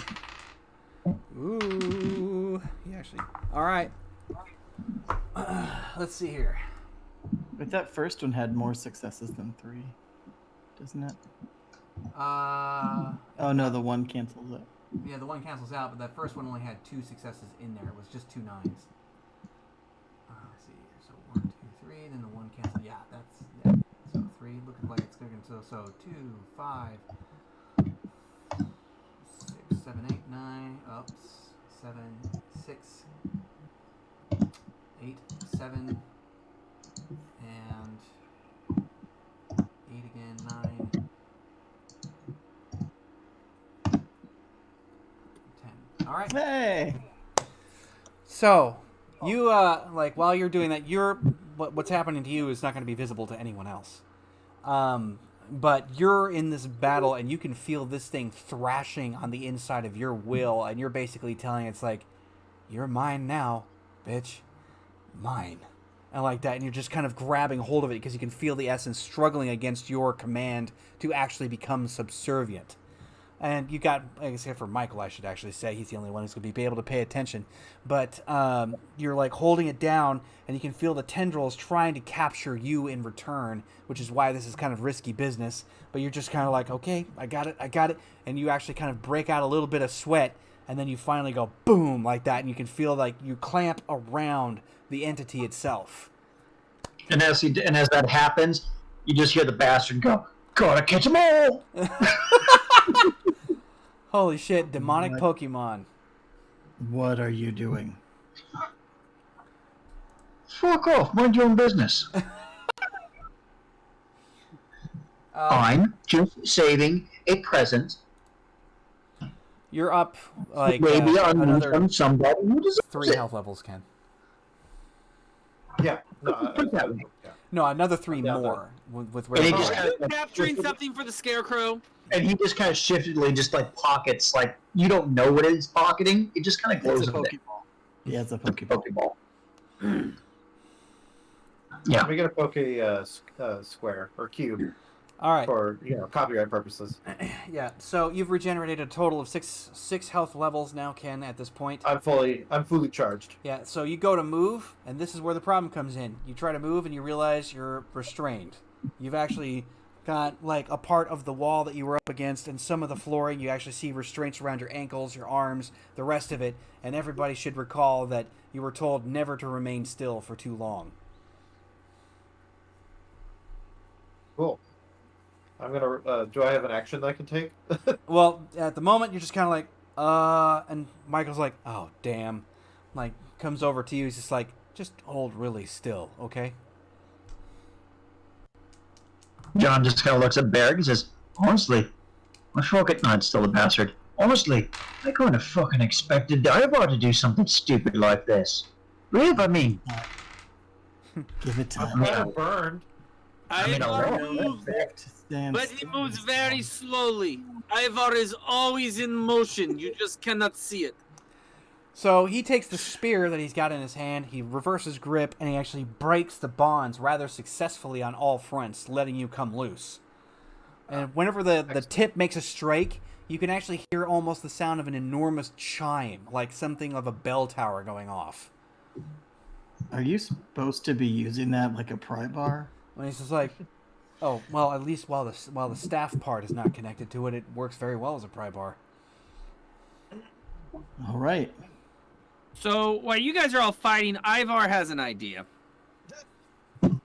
Ivar's reality shift allows him to create his own little magical world around him. And is it possible for him to create this magical world that as Ivar's walking, the world goes with him? Well, I mean, like, it follows you, so whatever you're doing, you're the centerpiece of the universe you create in this sense. You've Perfect. always been that way.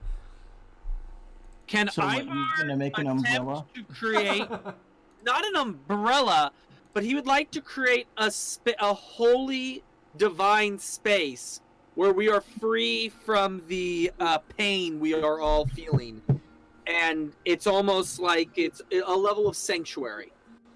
That's an interesting idea. You will need to make a will check at a 10 difficulty in order to pull that off. Wow.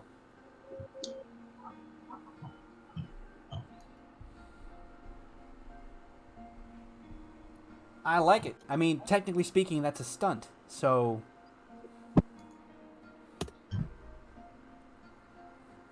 Big fat zebra.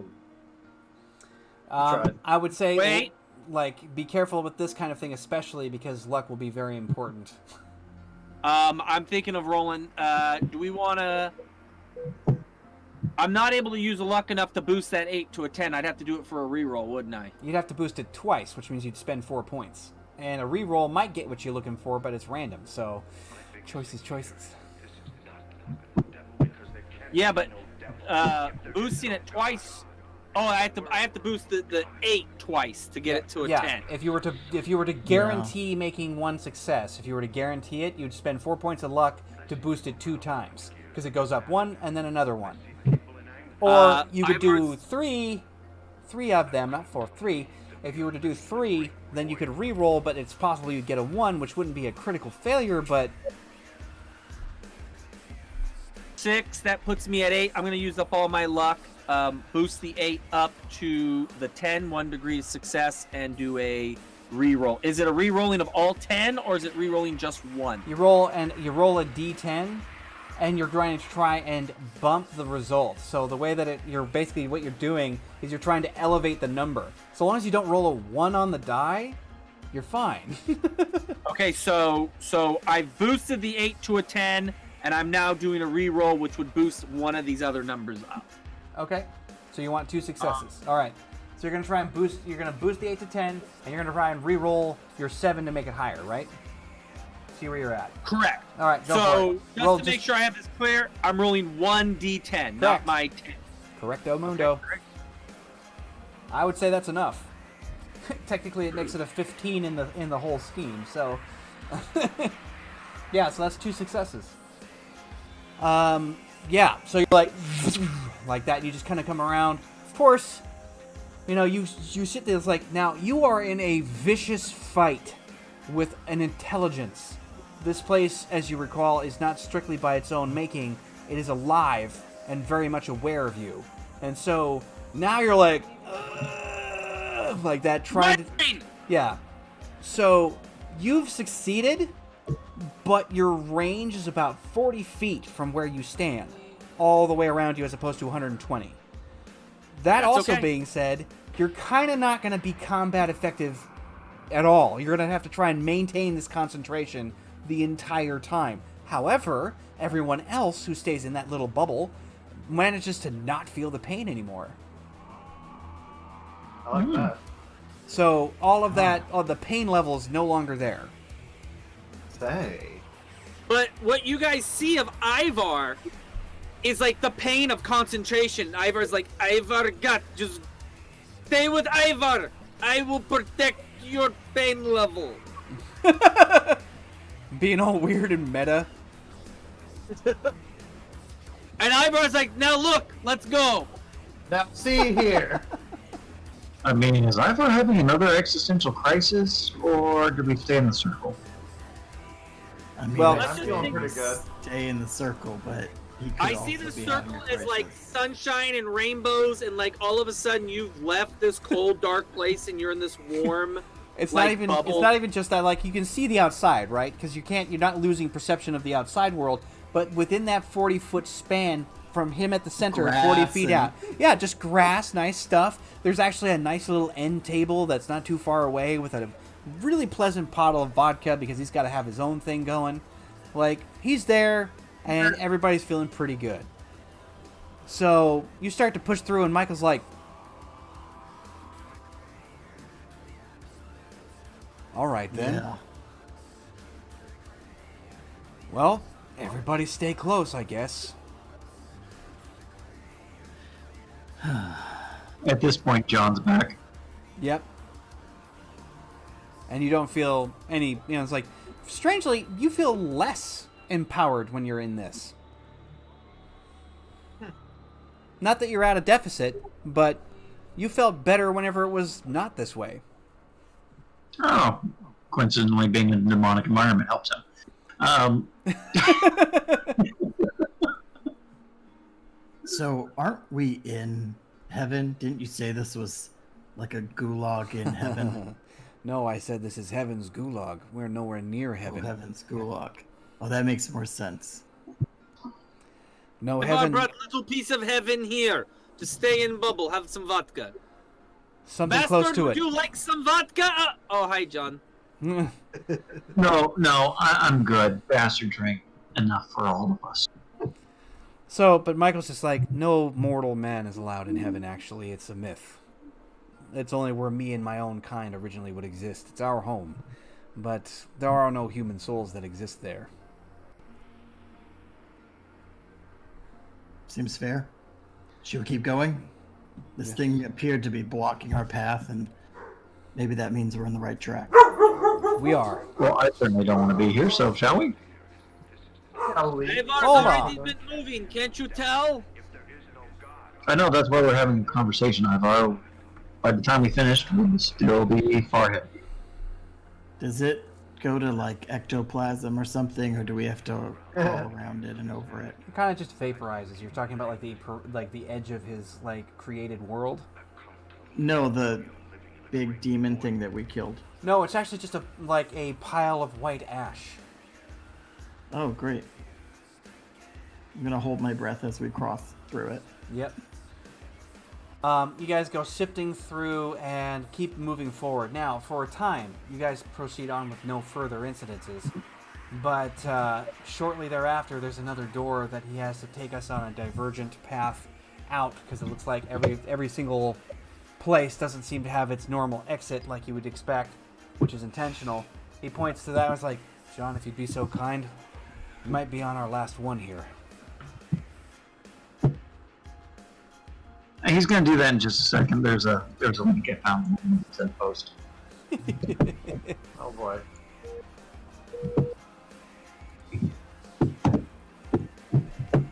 I'm not doing this as a player character. I'm just saying that this is what the bastard would have done with the ad.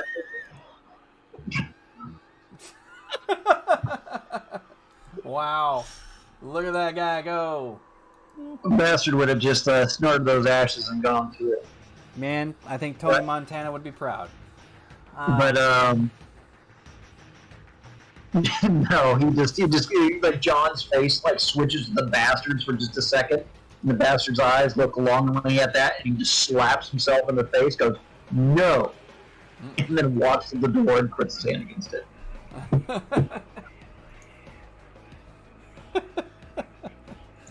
All right. Most excellent. So you put your hand up against the door, and it shudders back and away, leading out into what appears to be some other larger chamber at this point. And you got Michael walking through. Now it stair steps down and becomes a sort of wide, almost arena-like sort of chamber. There is no ceiling, but you can see that there are massive walls and clear defenses that would allow no one to get out. Like, it's a clear blockage at this point. And when you guys step on through, you've got Michael looking around and going like, oh shit. Now, is that a good no shit, oh shit, or is that a bad oh shit? That's Or is that a...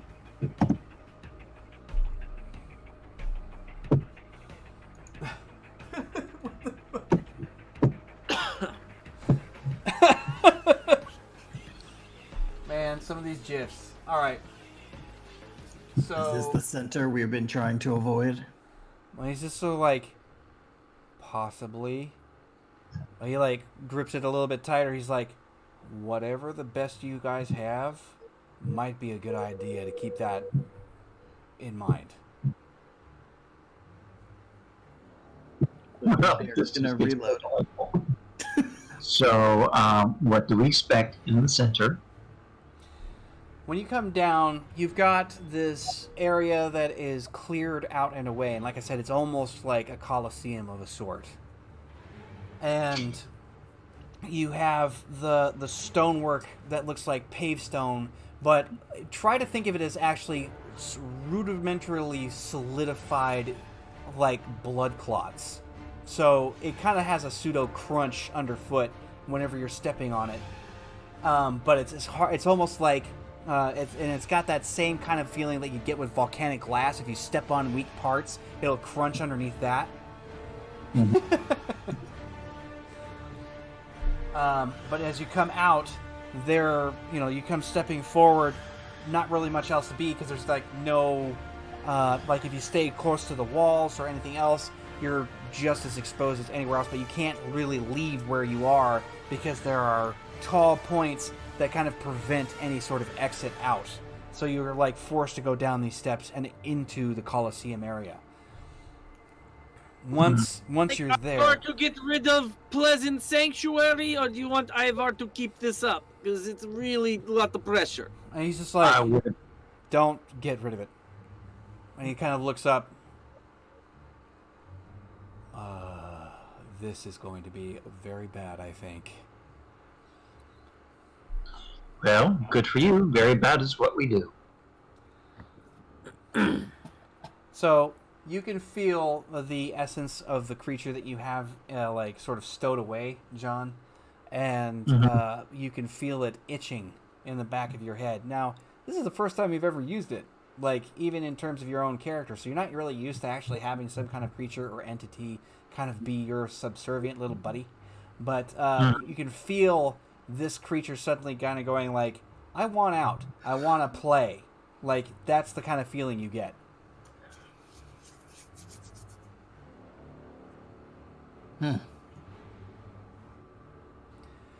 So John's just kind of like, he looks up for a second like he's thinking about something, and in his head he just goes, shut up, not time yet. You got Michael looking around. He's like, yeah, that's what I thought. We're going to have to find our way out. He kind of looks up. Maybe we can get up straight up. But I have no idea how we're going to do that. Would you like Ivar to make elevator? He just kind of turns his head. He's like, what? I mean, he could literally make an elevator. It just make mystical elevator, raises us up out the ground. Or Ivar can have controlled earthquake, cause ground to force us up like geyser. Or, John could potentially utilize forces and matter. Yep, he could probably reinforce that as well. So you guys are sitting there talking, and you've got Michael just kind of standing there, and he just like sniffing the air. He's just like, he turns like to his side, to his left, to the like, just like, wait a second, no, like that. He starts turning around, like, start working on whatever that is, and do it quick. John, do you need hand, or you got this? So John's going to create an elevator with forces, matter, and prime. Yep. And then use some correspondence to give it like a lighter frame. Okay. So either way, you guys are going to sit there, make your subjective rolls, and then I have to introduce this. So he starts looking around. You guys are basically trying to formulate a way to go straight up and out, to get some way at, like out of this whole business. And Target. so in this case, you're going to be using forces and what again? I'm going to be using prime forces and matter. Prime and forces and matter. Correspondence. Correspondence. So correspondence is to kind of give the levitation element to the structure itself, so it's like lighter. Like once it responds to magic, it'll activate. Right. And then the forces and the matter are all the powers that are going into it, like with the physical construction and the energy necessary for it, and then the prime to boost. John, can you use your ability to rip the grass out from Ivar and cause the grass to rise in air? While you guys are And trying to we discuss all of this, like, I don't mean to interrupt, but I got to make sure I put this in there. So, John, when you go to do this, you can do it at max dice, whatever your max dice is. What is it, 5 for you? Yep. Okay, because of where you are, you get to roll 6, okay? Because you're basically kind of in your own version of hallowed ground. You've got a little booster. Oh! So, yeah, your spell ends up basically having a little bit extra oomph where it didn't normally have that, which is why everybody else is not doing so terribly well. So, quick question before he starts to roll. Can Ivar lend him the pendant to prevent paradox and add him a +1 to success? No, that's kind of like more like that will prevent paradox. Is it +1 success? You said that's what it did, didn't it? Yeah, it gives a +1 success. Yeah, you can give it to him. Do that. The amulet that you dunked in holy water. Yeah. Oh. Ivar just kind of reaches out and goes, "John, you might want this." No, he does that, and you're like, like you just kind of like you stand back and like, no. And then Ivar just lets the necklace pendant dangle. No, let me concentrate. And he's just kind of doing this with one hand, and it's like everything's being constructed. He's like, no, Ivar, I'm busy. Mr. Douglas. It's not What's the Ivar's. target? The target will be 8. How All right, high so up are we trying to go? you guys are going to be trying to get upwards maybe 200, 300 feet just from eyeballing it. And that, once you get straight up, it's a matter of moving laterally at that point to get the hell out. That's the other question. I'm just thinking of once my you're up, grappling how do you hook get is out? 50. What's that? So he's going to bump that 7 up to an 8 for 3 degrees of success. All right. So essentially what he's doing is he's creating the elevator from Willy Wonka. Oh God. Bunkavator. The elevator can go anywhere Ivar's Nice. imagination takes him. Oh dear God. If you get like a swing point, you can do some 3D maneuvers there. I love that you tied it to Ivar's imagination. You guys were so dying. Meatball, you're not in this fight. Anyway, so like I said, they're trying to push that off, and then Riv, you're kind of watching around, staying close to Michael because there's a good reason to do that.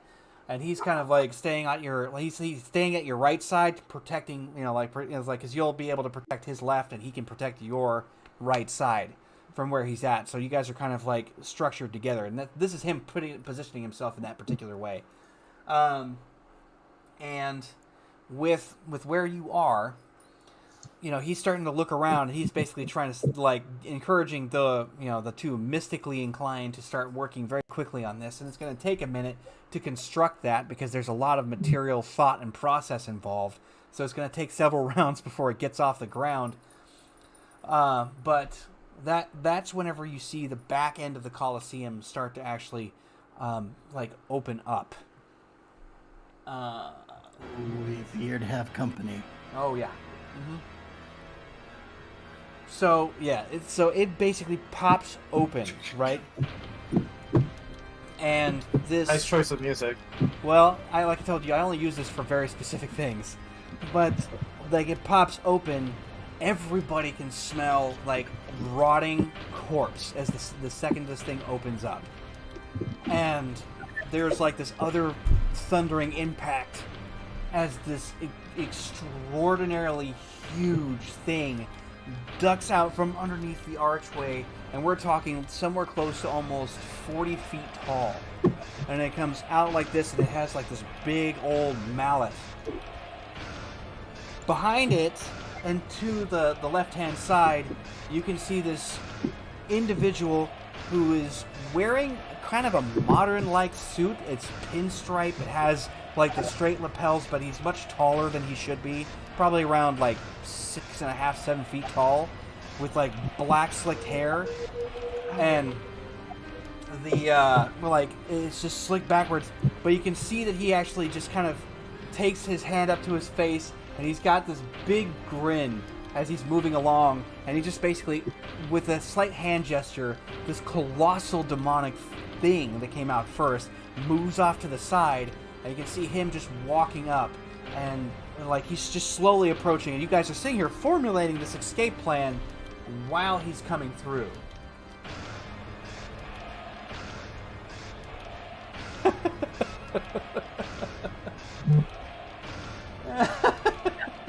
You guys get It to took witness so a new power long. fight.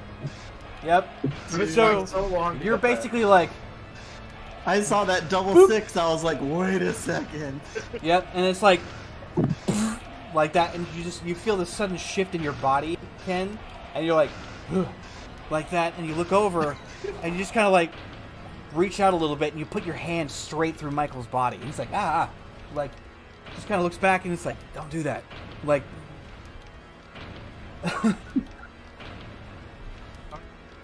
This is good for Riv. I'm running straight at the big boy. Oh my god. What's your power right now? Oh, you'll see. It's nothing great. It's just gonna help us. That's all. Are you gonna Naruto run? Yeah. Oh, absolutely. All right. So this big monster, I walk up to, is like, "Hey, ugly!" Ugh! Yeah. All right, so you go rushing this monster, and it basically looks down, and it just goes. Have you ever seen like the game Shadow of the Colossus? Anyone?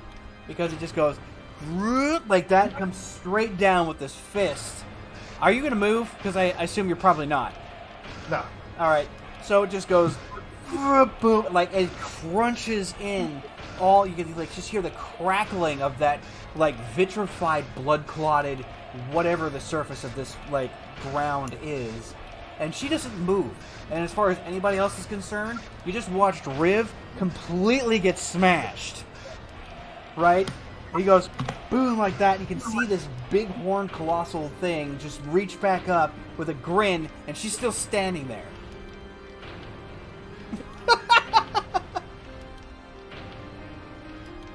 That all you got?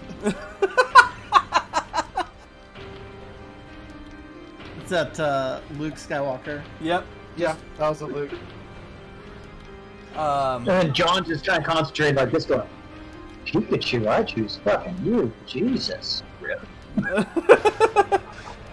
And then the man who's stepping forward is just like, oh, please, like that, just rips his hand up like that. You can see spikes and shards of things just flying right at you. Like, in your case, you're just kind of like, whatever. So because you're intangible at this point, at least until the end of the encounter, you can't really physically interact with anything.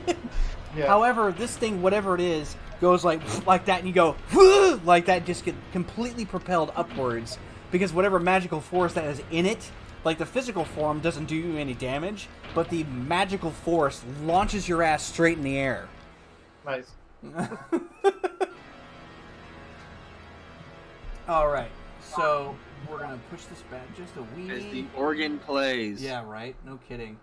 So he ends up doing that, and like as she's like landing onto the ground, you're just kind of like, you just kind of do this thing where you're like that back into the surface instead of just plummeting straight through the material. You can kind of feel like it's your own will trying to stop you from going way too fucking deep. Like you don't know, it's like it's that ass clench moment that makes you just kind of like you're in a dream and you're like like that, and you just Yeah. pull a Neo out of the Matrix and come flopping back up on top. So yeah, some rules can be broken, others bent. Let's see here, what would be good? Oh my lord, there are so many strange gifs in the chat right now. I love animation students, I'll tell you what. Someone gets a little, rendering going, some Maya, some Blender. What would be good? I need to find one good one. Intangible. Actually, let's go back to my playlist, because this to me just seems... I can interact with spiritual objects, obviously. So Yes. I can't physically attack anyone, but I could fuck with the Mr. Man over there. Yeah, you might be able to do something. So, at this point, you can see him tilt his head. He's like, oh, that's annoying. And he's just like, okay. And it's like, just reaches his hands out, and they kind of become elongated and clawed-like, and he just goes like, we're in my house. If you want to play, it'll cost. Your choice. I would like to do an occult roll Yes? or legend. Yeah, let's do occult lore. I want to know who this is. I think we should all try to do that. I want to know who he is too. Shang Tsung! Yes! Your soul is mine. Yeah. Your soul is mine. Like, it was so overdramatic. I loved it. Yeah. Sucking him in like through a straw.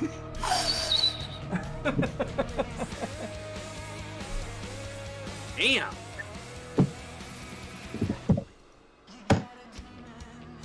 $20, or should I say? Well, I'm in the circle, I guess. So 20 still. Oh yeah, I guess mine's 16 because I ran out of the circle. Ivar's got this. 13. Oh, Ivar crits. Jesus, Ivar. No, maybe. 38 from Ivar. Ivar just kind of like, he's holding his sanity. He's drinking his vodka, and he looks over this guy, and he says, oh, that's... Oh, hello, Steve. Right. Steve from bookkeeping. Well, you don't have a specific name, but your occult roll tells you one thing. This entity does not... it's like you sense demonic. You know that he is powerful beyond reckoning and the master of this house.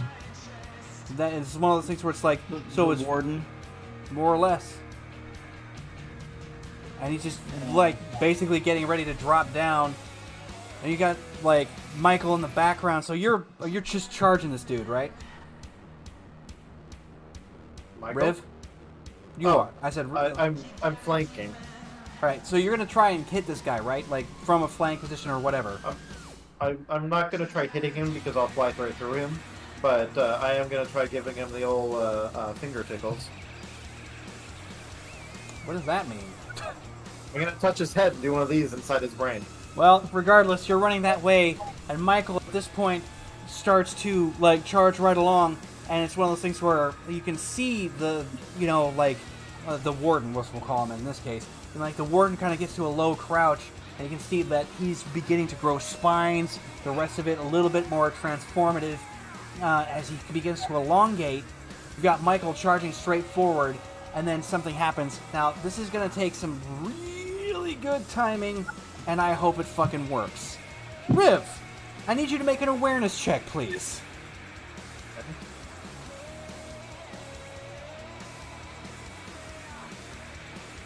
Oh, -1, sorry. Well, 17 Feels like then. you'll be fucked by a train.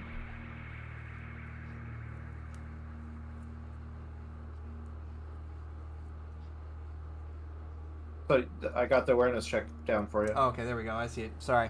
I was caught up in the Shawshank Redemption gif. So, yeah, at this point, you actually sort of get this inclination, you're like, what? Like, you see Michael approaching at a direct beeline, and he's making full sprint. With that spear. Yeah, he's coming straight at him. And you can see this creature is starting to cackle with absolute joy that he's getting this kind of attention, and it starts to basically rear down to go right for where Michael's at. Now, this is the important part. Okay. How much luck have you got, 8. Riv? 8. Okay.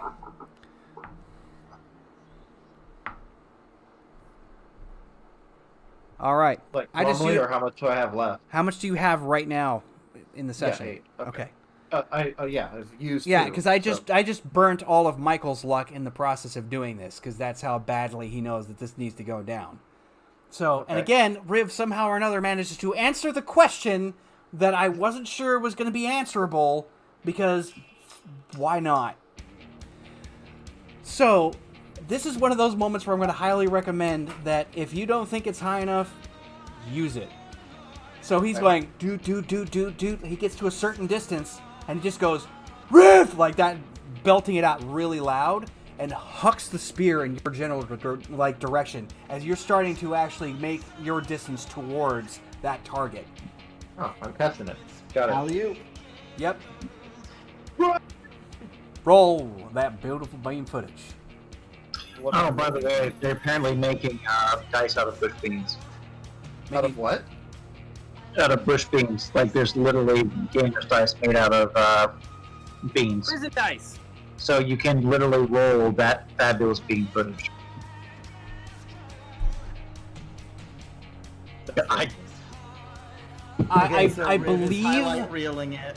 I believe that product has hit a point where it has become the same thing for any gamer as the singing sea bass. Like, yeah. Anyway, well, you told me to roll, but what am I rolling? Melee to catch Yes. it? Okay. I just want to make sure I was on where Yep. this was going on.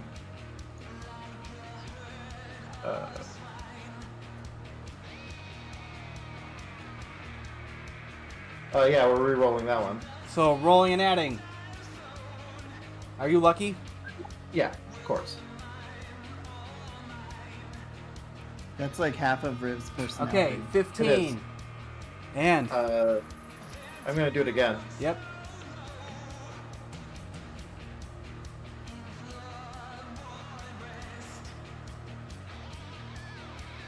What the fuck?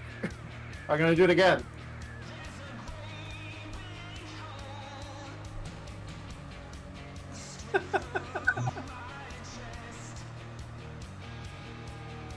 Okay, so that's so let's see. I got 6, 2, 2, 1, 5. All right. So you're like, whoop, whoop, whoop. You like look over, and he goes, foosh, just hucks that thing straight at you. And you're like, oh shit! Like, it takes you a second to realize that he's lobbing a bladed weapon in your direction, but you're like, intangible? And you're like, but your reflexes kick in, and you go to catch it anyway, and you go, All right. ping, like that, and it makes solid contact the second you actually grab a hold of it. All right, so you're like, Yeah. bong, like there's like this little like eruption or a wave of impact as you actually catch that, and it causes the creature ahead of you to do this like shudder noise, because you can hear that same bell tolling noise whenever it makes contact, and you realize you can hurt this thing, and it's doing this. And the pointy end is going in this guy's neck. Yep. Well, where the neck would be. So if I would say like you've got 2 points of luck left, make the best damn roll you can and boost that sucker. Yeah.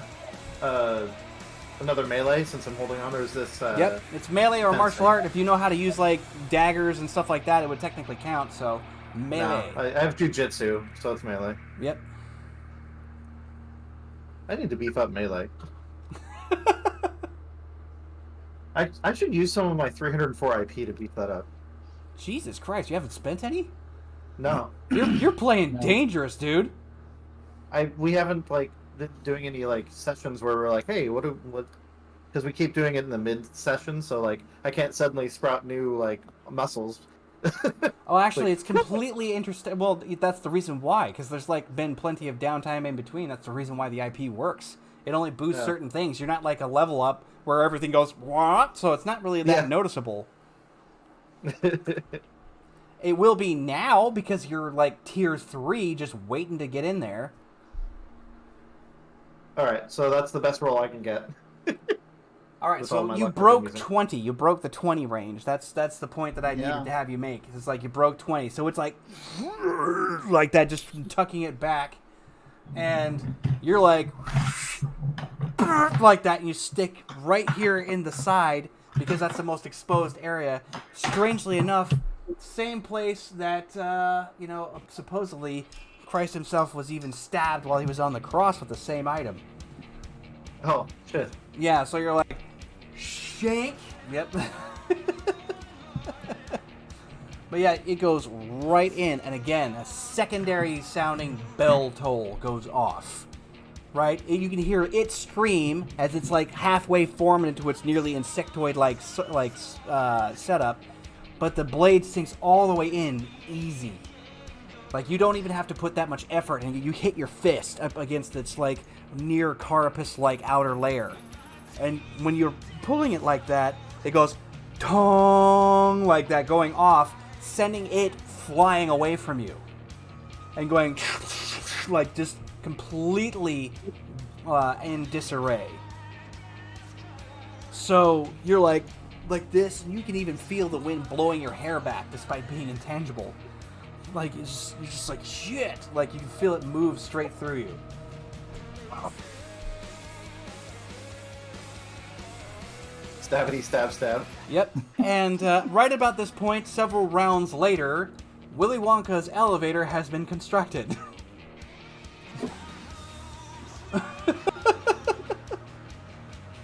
But that does not mean that the Colossus has not now just taken sight on everyone doing things that they shouldn't be, and has turned on the larger group and is now beginning to charge after you all. Which means that Sir Barrick here, while you guys are formulating it up, will have to lay down a little bit of cover fire. A little bit. Sounds good. A lot of it. So I'm going to activate my adrenal booster, Nice! I like it. which boosts my reflex by 1. It's still a little For- kick.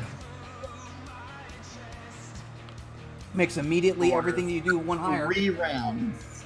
So for 3 rounds, I've got a 10 reflex. Nice. Oh, Jesus Christ. you're gonna be like. "Zoop." So you got a 28 on And, your gun kata then. Yeah. Just a little extra boost. But yeah, I'm gonna aim and fire 6 holy rounds.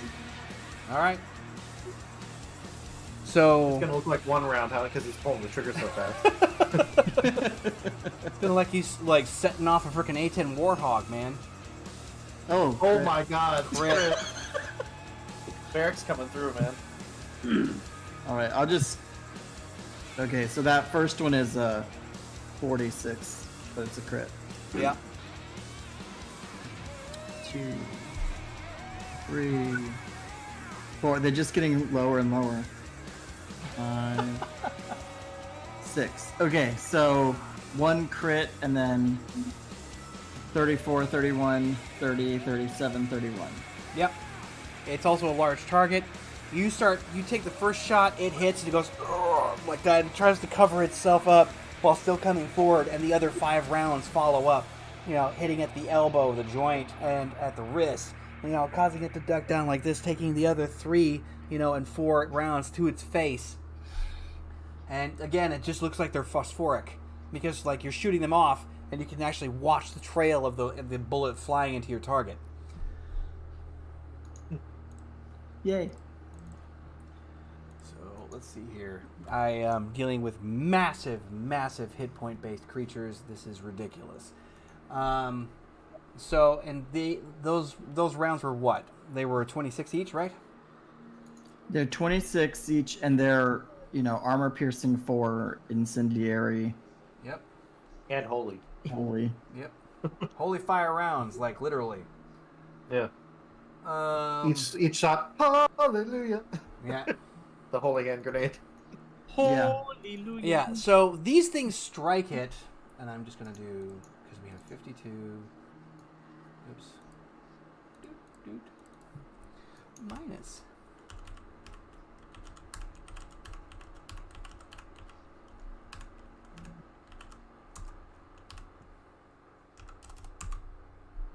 Yeah. These rounds hit the creature like a freight train. And you can see the wounds themselves are smoking, much larger than they should be for the type of caliber of weapon you have. Like it is clear that these rounds do significant amounts of damage. And it just kind of like stumbles back trying to realize what's going on. Of course, Michael now is just kind of like screeching at it and yelling and trying to get its attention. Riv, are you trying to make it back to the main group while this gunfire is going off? Yeah, I'm still intangible, but I'm holding a spear that can hit. Like, that's pretty useful for me right now. Besides Mr. Man that we just sent away. I'm going to go for its Achilles. All right, you can do that. Go ahead and run at it. Do make a combat sense awareness, because we got to see if you'll be able to get to it before it realizes you're there and tries to smush you. But even so, we'll see. It does not notice. That is not a good roll. That's Nice. pretty good, It rolled a 1 and critically botched, so you get to actually make that strike while you're coming in. Very nice. Snip, snip. Yeah, just straight up 1. I'm like, all right, fine. Wow, The dice okay. really wanted this to play out a certain way. Well, Holy except crap. I'm going to trip on a rock, apparently. Oh, shit. You've got no luck. Yeah, I've used all my luck. So you're like, ah, ha, ha, like that, and you just go, wink, like that, and just like, ooh. I mean, you just like, oops, I missed, because it like And takes a stab step forward. yourself. So you're like, We whiff. throw the spear off into the distance. He just like throws the spear. John gets it in the back of the head. Just the tip. Oh. I'm, hey, at least I'm intangible. I'm pretty much not going to be damageable by this thing. Yeah. Well, like I said, it just moves its foot forward, so you just whiff it. Yeah. Damn. So Michael tries to get its attention still continuously. The elevator is ready. Now we just have to see who, what, where, how, and when. We have so mind you, the creature that Riv originally struck is actually still moving. Not well, not great, but it's still like alive. Has everyone gone through their turns? Is it Ivar's turn, or was Ivar trying to assist? You and John were kind of stuck in a like sort of like non-combat related task. So Got it. at this point, Well, I was trying it's to figure now. out our. Yeah, so John will technically be next, and then it will be Ivar. Okay. So John, you're up, man. So is has he finished constructing the elevator? Yeah.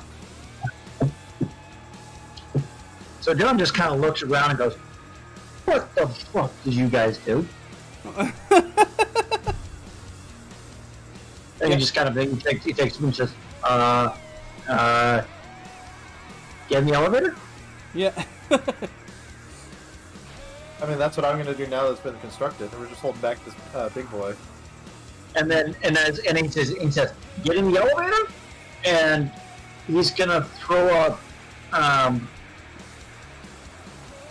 a wall of flame, because he doesn't have to worry about, I guess, dealing with the technocracy here. So he's gonna use matter Yep. and forces. So he's going to use matter to cause the ground to kind of open up, to be unstable for them, like a sinkhole, like where the big behemoth is. Mm-hmm. Like, oh, I'm going to run in. Well, here's a sinkhole. Right. Yep. Interesting. And then as he creates a sinkhole, he's going to create the sinkhole into like essentially the forces, which is going to be right under the floor is lava. Oh God. So And he's going to throw in some entropy. So he's going to throw in 2 matter to create like the sinkhole for the behemoth. 2 forces to make the fire hot enough to melt the rock underneath that's in the sinkhole, and he's going to use entropy so that kinetically the energy just builds up like this inferno in the new pit. Does that make sense? Yep. Okay. So roll that beautiful beam footage again. You can roll max dice plus 1s, which is 6 dice in all, and yeah. See what you got. What's the target? In this case, it's going to be a 10. Well, I'm sorry, it's going to be a 9. I keep forgetting that you got yourself a little bit of a boost up there. It's going to be a 9. Mm-hmm. And can he do this to encompass the other guy too? Or is that too close to Riv? Well, in this case, you'd have to roll. It would make it a 10 because you're trying to do 2 separate targets at a far distance from each other. Okay, we're just going to do the big boy. Boy, it's a big, thick boy.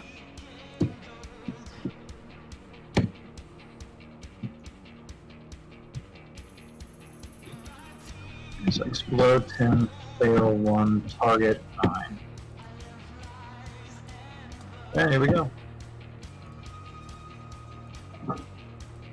How's that? I will 2 crits. Yeah.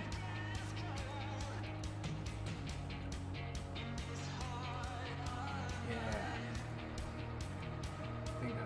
Okay. Is a 2 degrees success enough for that, or do I need to pump some stuff into that? The effect is pretty large. 2 is good, but not what I would say is gonna make it. So He's going to pump in 2 luck to bump that 8 up to a 10, so 3 degrees of success. okay, that would do it. Okay. Yep. So John kind of does his little freak out, going, "What the? No!" And as And John does the no,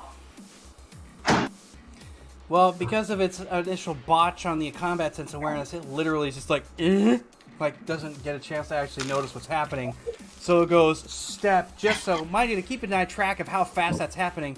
Riv blasted the dude. You guys just got done with the elevator, and she's like, I need to go get this guy's frickin' ankle. So she turns into an ankle biter for half a second. Meanwhile, the Colossus, she starts to run at the Colossus. The Colossus starts to charge the group. Barrick pelts it with bullets.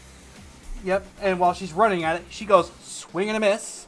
And then you're like, nope, like that, and it goes like that, and it goes crunch, like just falling into the sinkhole, and you can see all the eruption of gases and the rest of it just coming out from underneath. Now it's Hyper's turn. Is this thing still a threat to us, or is there any other threats to us? Well, technically speaking, the creature at the far end is still a major threat. Like, as far as your danger sense is concerned, to like put it more to a point, the whole place is dangerous. However, your danger sense only identifies that creature in the far corner as the threat. Got it. So here, let me describe what Ivar would like to attempt, and help me see if the dice will let it occur. Right now, his will is holding up this holy sanctuary of 40 feet of Yep. peacefulness. Ivar would like to almost, like, reach out to the ends of it and start folding that in on itself and create it into a ball of holy energy that he would then like to weaponize and send it right towards our beast, to the biggest threat in the room. He's like, all right, it's time for me to pack this shit up, and boom. All right. So Riv, and the funny part of this is that because you're not necessarily tangible, you're kind of running along, and this, like, that sinkhole is happening, and you're going right over the top of it, unobstructed. Yeah, that's what I figured. Yep. Yeah, completely unobstructed from it whatsoever. Just kind of keeping your thoughts, like, stay above ground, above ground, above ground. Like, you're just kind of, like, keeping it going. And Michael, like, turns around to basically face where it's going on, and here's this like that as it starts basically, you're basically going to try and throw said spirit bomb. Let's see what you got, man. What be I rolling? You're going to be rolling your will as normal to create said effect. It is just inside your range. He's right around 120 feet, which is the only reason why it's like, yeah, that would make sense. You'd be right about there. And can I use the pendant to boost my successes? Yes, it will automatically do so. So do I have to add that to my initial roll?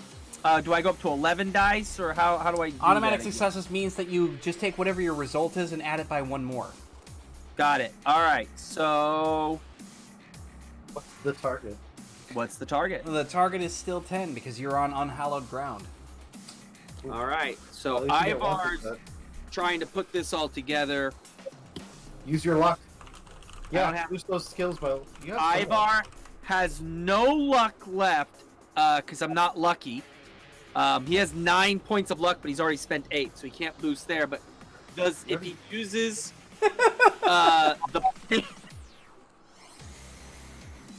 if he uses the pendant, The pendant gives him one success.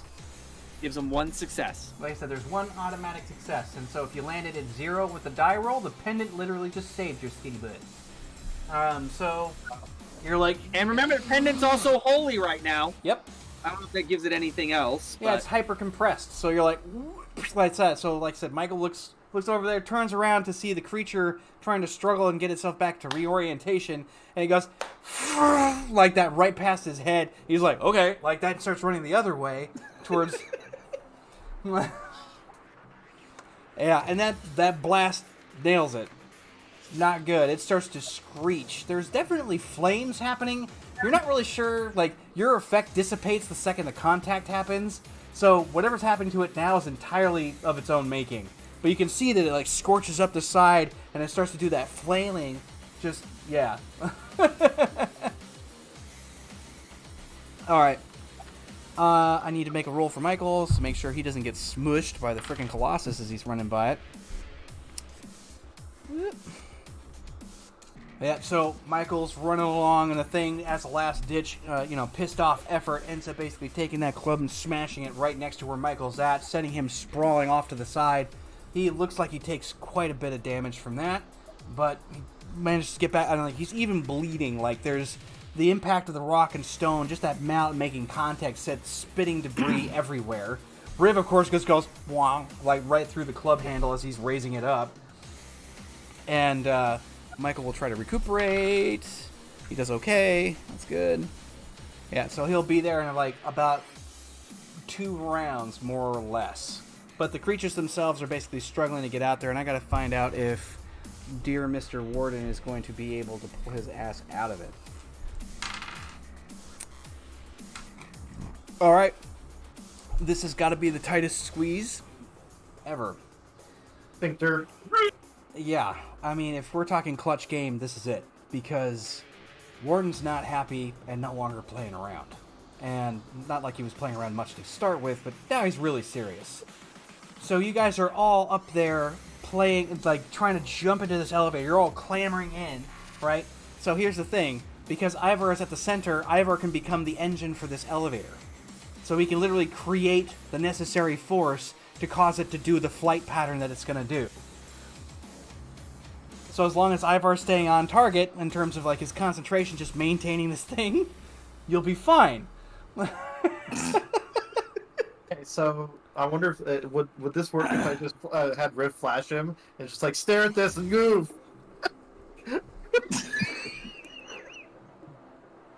Keeps concentration. Oh my god. Okay, And like, John- Ivar, do your will check to create set effect. Get two automatic successes. Okay, so Ivar, to keep this thing going, Ivar Stunt. is pulling on his sense of direction. And he's localizing the sense of direction of I need to go that way. Yeah. Can John boost his abilities? What's that? Oh yeah. Can John boost? You can apply forces to like help it go. Yep. Make it Yeah. go. And So my you target can is still use- 10. Is Fucking my target Morty. still 10? Or is this a will save? It's still 10, but you have 2 automatic successes to start with. So Oh. just roll those dice, man. Typical. Oh my god. Target 10. We Yeah. added one more success. Target We're at 9 3 for John. Target 9 for John. Okay. So 3 successes And- total for. Yeah, and I've already used the pendant for the pendant's been used for the round. I don't think it's a nice. Well, That's it's 3 this is a new successes round for because I had to Bill. roll. I didn't say it, so that's my fault. But there was 2 rounds that passed. You guys are in the last round where the entity recovers, and you guys are making your escape. Like that's how close that was. And I'm just gonna pew pew pew if I need to. Right. So you're I see basically Barrick just holding on the outside of the elevator, just gun cotting things. yeah. No, Ivar does not see that. You know where Ivar's looking. That's why he got the 2 bonus successes. Yeah, exactly. 1 free. Yeah, Was that he got Riz 1 for the pulling a pendant stunt? and 1 for the pair. Like Yeah. seriously, he's just That sort of like, was Riz I don't know if I stunt. can do it. And a partridge in a pear. Oh, like, holy shit! Oh my god, yeah. So he's going up, just like she told him to. Like things. Yeah, see? Yeah. It's a And- spiritual Viagra we just gave him. Panting. That's a To know cumulative. That is a cumulative of 8 successes to accomplish the locomotion needed. So you guys are like, elevator, the door shuts, and you're like, whoop, like that, just going straight up. Like everybody feels the G-force. The only person who doesn't react to it is Michael in this case. He just kind of goes like, eh. Like, but John, you're like, ugh, like you just like get pushed up. Everybody's like, eh. Okay. Now we have to do one small thing because Barrick, you won't be able to stop anything that he's throwing at you, but you will be able to sound off what's happening since you're the one actually looking back at the targets. So the creature that has now like tried to transform into itself ends up ripping free of any carapace, and you can see this lanky looking demonic entity that's just standing in its place, still with that sort of almost human-like, like reviled imagery of like sort of like a matching of like greed and pride all kind of thrown together. And then it just goes, and you can see these like clouding bursts of bone kind of like flying right at the actual The elevator. Wonkavator? Yep. No. Well, actually, the Wonkavator can move left and right, right? Yeah. So, yeah. It can move That's any why- which way. Anyway, sorry. So, Barrick. But can just doesn't have, someone like, have to tell us that? No, Yeah. Barrick's looking. Yeah, Barrett's got a sound off Yeah, going like, so- incoming evasive maneuvers, whatever you want to say. Incoming evasive maneuvers. Incoming evasive maneuvers. All calm, like, he's just sort of like, and all he's got is disco balls. Anyway, so, Who's steering it? Is it Ivar providing all the propulsion? actually, technically, John will be the one that's going to be steering because all Ivar can do right now Ivar's is apply thrust. forced. So, you're So, going to have to change directions. With my trust, I used correspondence for like levitation to be able to kind of move her around. Okay. Sounds like a plan to So me. what do I have? What do I have to maneuver it around to make it dodge? Well, in this case, you have the control, the spells in place. Now you're just going to take your will, your dodge, like your actual like dodge rank with plus your will, and roll a d10 and just try to juke it. That's basically what you're doing. Can I like, I don't know, authority or something like that to convince John to move more quickly or something? You can tell him a direction. You can say, like, hit left, hit right. Like, you can basically apply, like, go this way to get out of the way of it. 23. Yeah, so To go with. you guys are moving fucking fast, okay? Because he actually has the ability to tell you where to move. So your elevation is going, "Wee," like you're screaming. And he's like, move left, like that. He's shouting that out while you're also like going, pew, pew, pew. Which you can take 3 shots before you lose angle. If you want to take those shots, Alright. Barrick.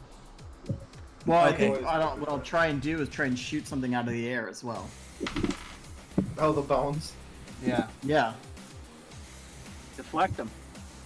Alright, because I'm still on a let's see here. adrenal Bill, boost. Drew, Riv, Barrick, and Michael. Michael. Yeah.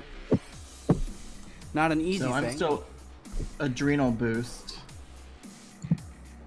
And Use some of that luck. You don't want to botch. We don't yeah, need your gun exploding in your I'll hand. toss a point of luck there to bump that 1 into a 2. So 30, 30, 33 for my Nice. 3 shots. 30, 33. Okay.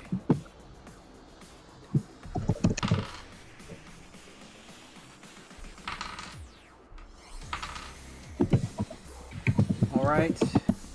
Rolling on his mischance. All right. So Yeah, I'm trying to shoot stuff out of the air as it's flying towards us. this is some heroic shit. Okay. Yeah. You said it was like Good. bones or something, right? Yeah, it's like massive bone shards. He's basically using artillery. So, I mean, you can definitely give it a Like shot. flechettes, that's too small, but Yeah.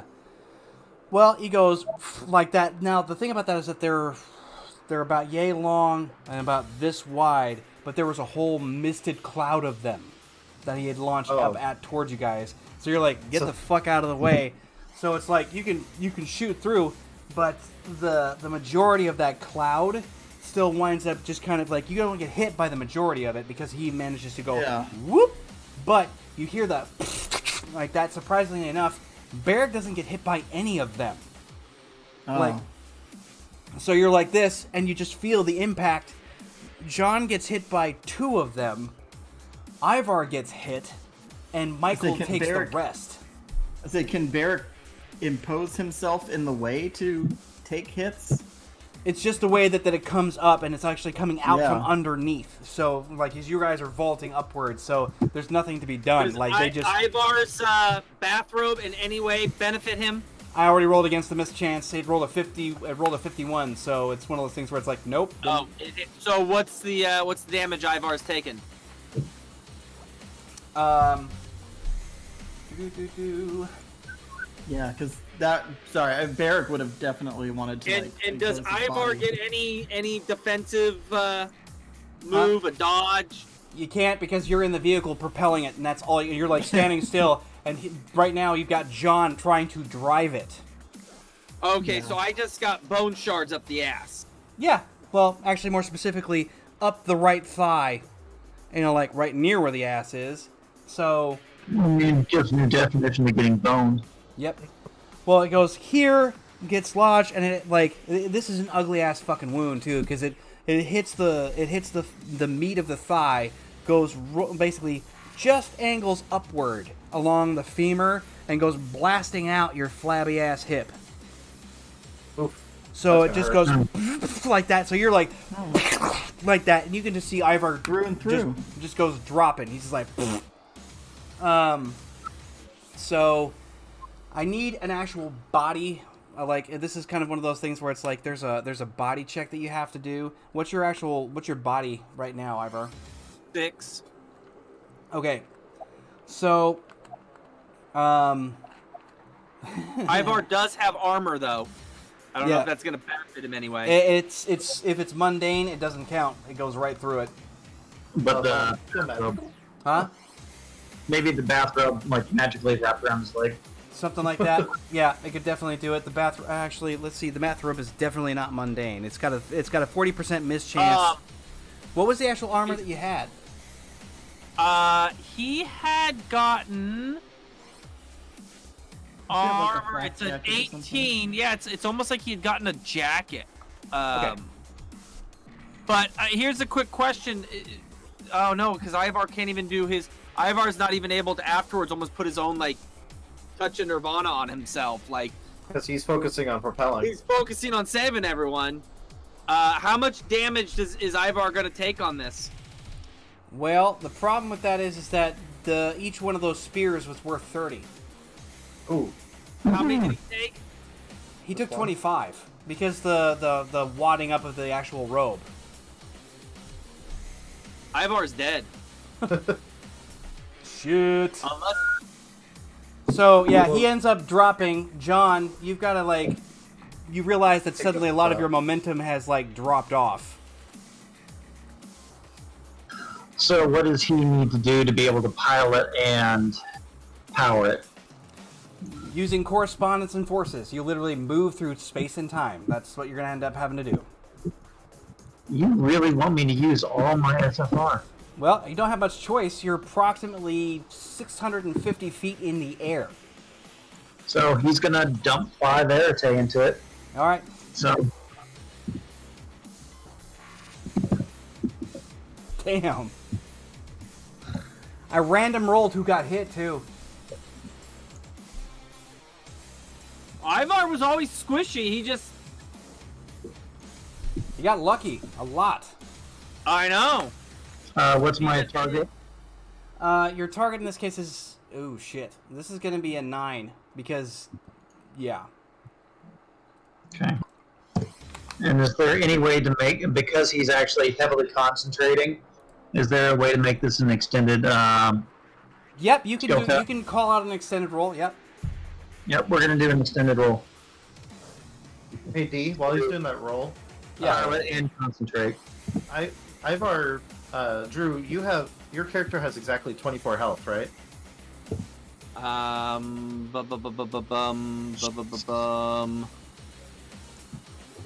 Character 1, 2, 3, 4, 5, 6. Correct. These rolls are toying with my emotions. So, D, he's at literally -1. Does the fact he's just at 0 and -1 mean that he's just drops dead immediately, or is there nothing we can do to save him? Well, technically speaking, because the game is run in a gritty fashion, he's dead technically. Like the damage he suffered will kill him. He is not. okay. He is not like gone. Like he's still breathing right now, but he hasn't bled out from his injuries yet. Ivar is not in a good spot, and somebody better get him some goddamn first aid. Well, It's that's a- the, well, Riv was Between kind of Riv focused and on it, Barrick. yeah. We both have med kits. But Yeah, you could see. make- Yeah, you'll you be could- popping those cards the moment we get out. Yeah. So he spends 1 degree of luck to give him 5 degrees of success, Yep. All right. and he spent 7 luck total out of 10. All right. So you're like, so what happens is that you basically do this weird cockamamie flight where instead of just being solid and moving around, you're going like that and being propelled forward, and everybody can see the flashing of like space being propelled forward, doing rippling effects, trying to like move you on. So you're basically just jumping the Wonka Vader all the way through the air back towards the entry point where that ferry bridge was. How much damage did I take, by the way? It was 30 per, and I took 2 hits. Yep, 60 total, and whatever, 60 total. Hey! I'm actually experiencing my first penalty! Yeah! I take 0. Well, D, that's what I was asking about. Like, if the fact that he went to -1 means he just immediately drops dead, or the fact that he has like, is there like a period of being able to save him? If you guys kind of thing? land and get to work right now, there is a chance Well- you can actually do something about it. Yes, but that's what Well, I mean. It's we like, got you're doing work gritty. the second he got hit. Yeah, like he dropped. He's unconscious. Like his body went into complete shock. He just went like that and just dropped over. So that means, Barrick, what's your first aid skill? So I rolled first aid. I have a 13, and I rolled an 18. I don't have. I have a 9 in my first aid. Ivar has a 31. Well, get him some painkillers. Make him Start heal giving him himself. pills. How He does does- Ivar Ivar have a also has some 31? medkit. You have 31 on first aid. How do you have 31? That's like not possible. Let me see.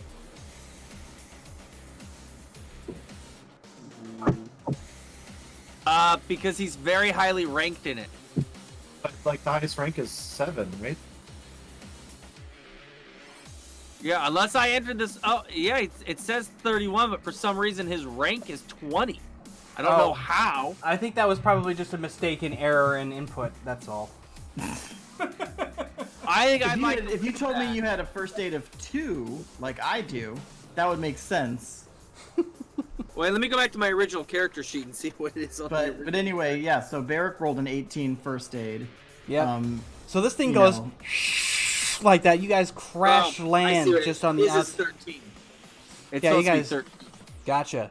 So you guys crash land the Wonkavator on the edge of this like big bowl where Sodom and Gomorrah was literally drilled out of the earth, and you go like that, and it just kind of like lands up like this, and just gets stuck, sort of quasi upright. Shit, Take- you didn't add your the negative is gone now. We're out of the pain zone. Right. You don't have an extra pain level of issue now. Right. Yes, you're out. Well, I'm gonna try my hand at some first aid too. Michael, And when you turn around, when you return to where he's at, you can see where he is, and he's got multiple stakes stuck in his body, and he's just like, I think he's in worse condition. Pointing at Ivar. Jesus. Well, angels be angels, man.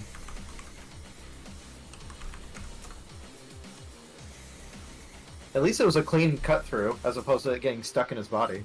Yep. I don't know, but if Ivar lives, I'm looking right now at disadvantages. I think he's getting a limp. I thought he had. No, he doesn't. He's just. He now has slower. he's got a mobility of 1 now. Ivar's getting one of those electric. A Yeah. rascal? You're gonna get a mobility skill? No, so Riv is going to turn to John. It's like, pick up Ivar. Let's get out of here. I have got one of those silver cards. I hold it up. Do you know where he's been? Fine. Yeah, I'd pick him up if I could. Well, that's actually a question. Is Ivar's ability still functioning? No, it shuts off this moment your concentration stops or drops. So, All right, Barrick will happily pick Ivar up. I'll set him down. We're going to run across that bridge. I see Barrick kind of like, just like slowly touching him, like making sure Well, nothing happens. He already tried to do first aid without thinking about it, so Yeah, both of us kind of looked at him. yeah. So we at least injected the things to slow down his heart and all the other stuff to like help his body like not go into complete shock. No tourniquet? Pulls No out to the med kit. You He's didn't got pull a the belt off taser. and wrap it around his leg and start pulling? so He's just gonna tase Ivar to keep his heart going. all right. Is it? So Don't tell me. here's the thing. Regardless of whatever's going on with their med skill, they're gonna just pump you full of nanosurgeons. It's whether or not your body wants to let this go. So Right. the thing about that is that you've got a hell of a fucking hard stretch. Ivar will live if he can make a body check. You said he's got 6, right? Yeah, he scores 6 So with no bonus. if he rolls a D10 and gets a 3 or less twice, he will survive this with the help of these actual nanosurgeons. If he fails more than once, he's done. So just roll 2d10s. You'll get a chance of best out of 3. So if you roll 1 failure, you get 2 more chances. If you roll a second failure, it's over. We'll just do it one at a time. Yep. 1d10, 1d10. Yep. Gonna drag it out. Ivar's in this mystical dream right now. All he sees are Riv's tits. You know what? If he fucking dies, like, or lives, shit, either way, he got what he wanted. All right, there's what. All of a sudden, you see Ivar just kind of like there's a twitch. Let me see them one last time before I go. Holy shit! You got a pair of twos. It's Oh like my you said, God. Yeah. show He me saw no. 2, that's what he got. Riv is doing like CPR, and it's just like the holy titties. I can't fucking believe it. So Oh we my book it outside, God. and I break the card immediately. Well, so you guys have to cross the bridge again, but that's the whole point. So you're like you guys hit them both with like 2 injections worth of like nanosurgeons, which will start to Can I repair. just tell you, Ivar's hands just reflexively come up like this. She allows it. Regardless of whatever's going on, you guys are sitting there like this. You hear a massive screeching roar coming from way out behind you, and then you hear just like, wow, you guys seem to get into all kinds of trouble. And you take a look back behind you. So you've got Michael, who's like crawling out of the Wonkavator at this point, just bleeding. And then you've got John standing out there. You recognize the voice immediately. Ivar's being tended to by Barrick and Riv. And like Puck is standing right there. And he's just kind of got this smile on his face.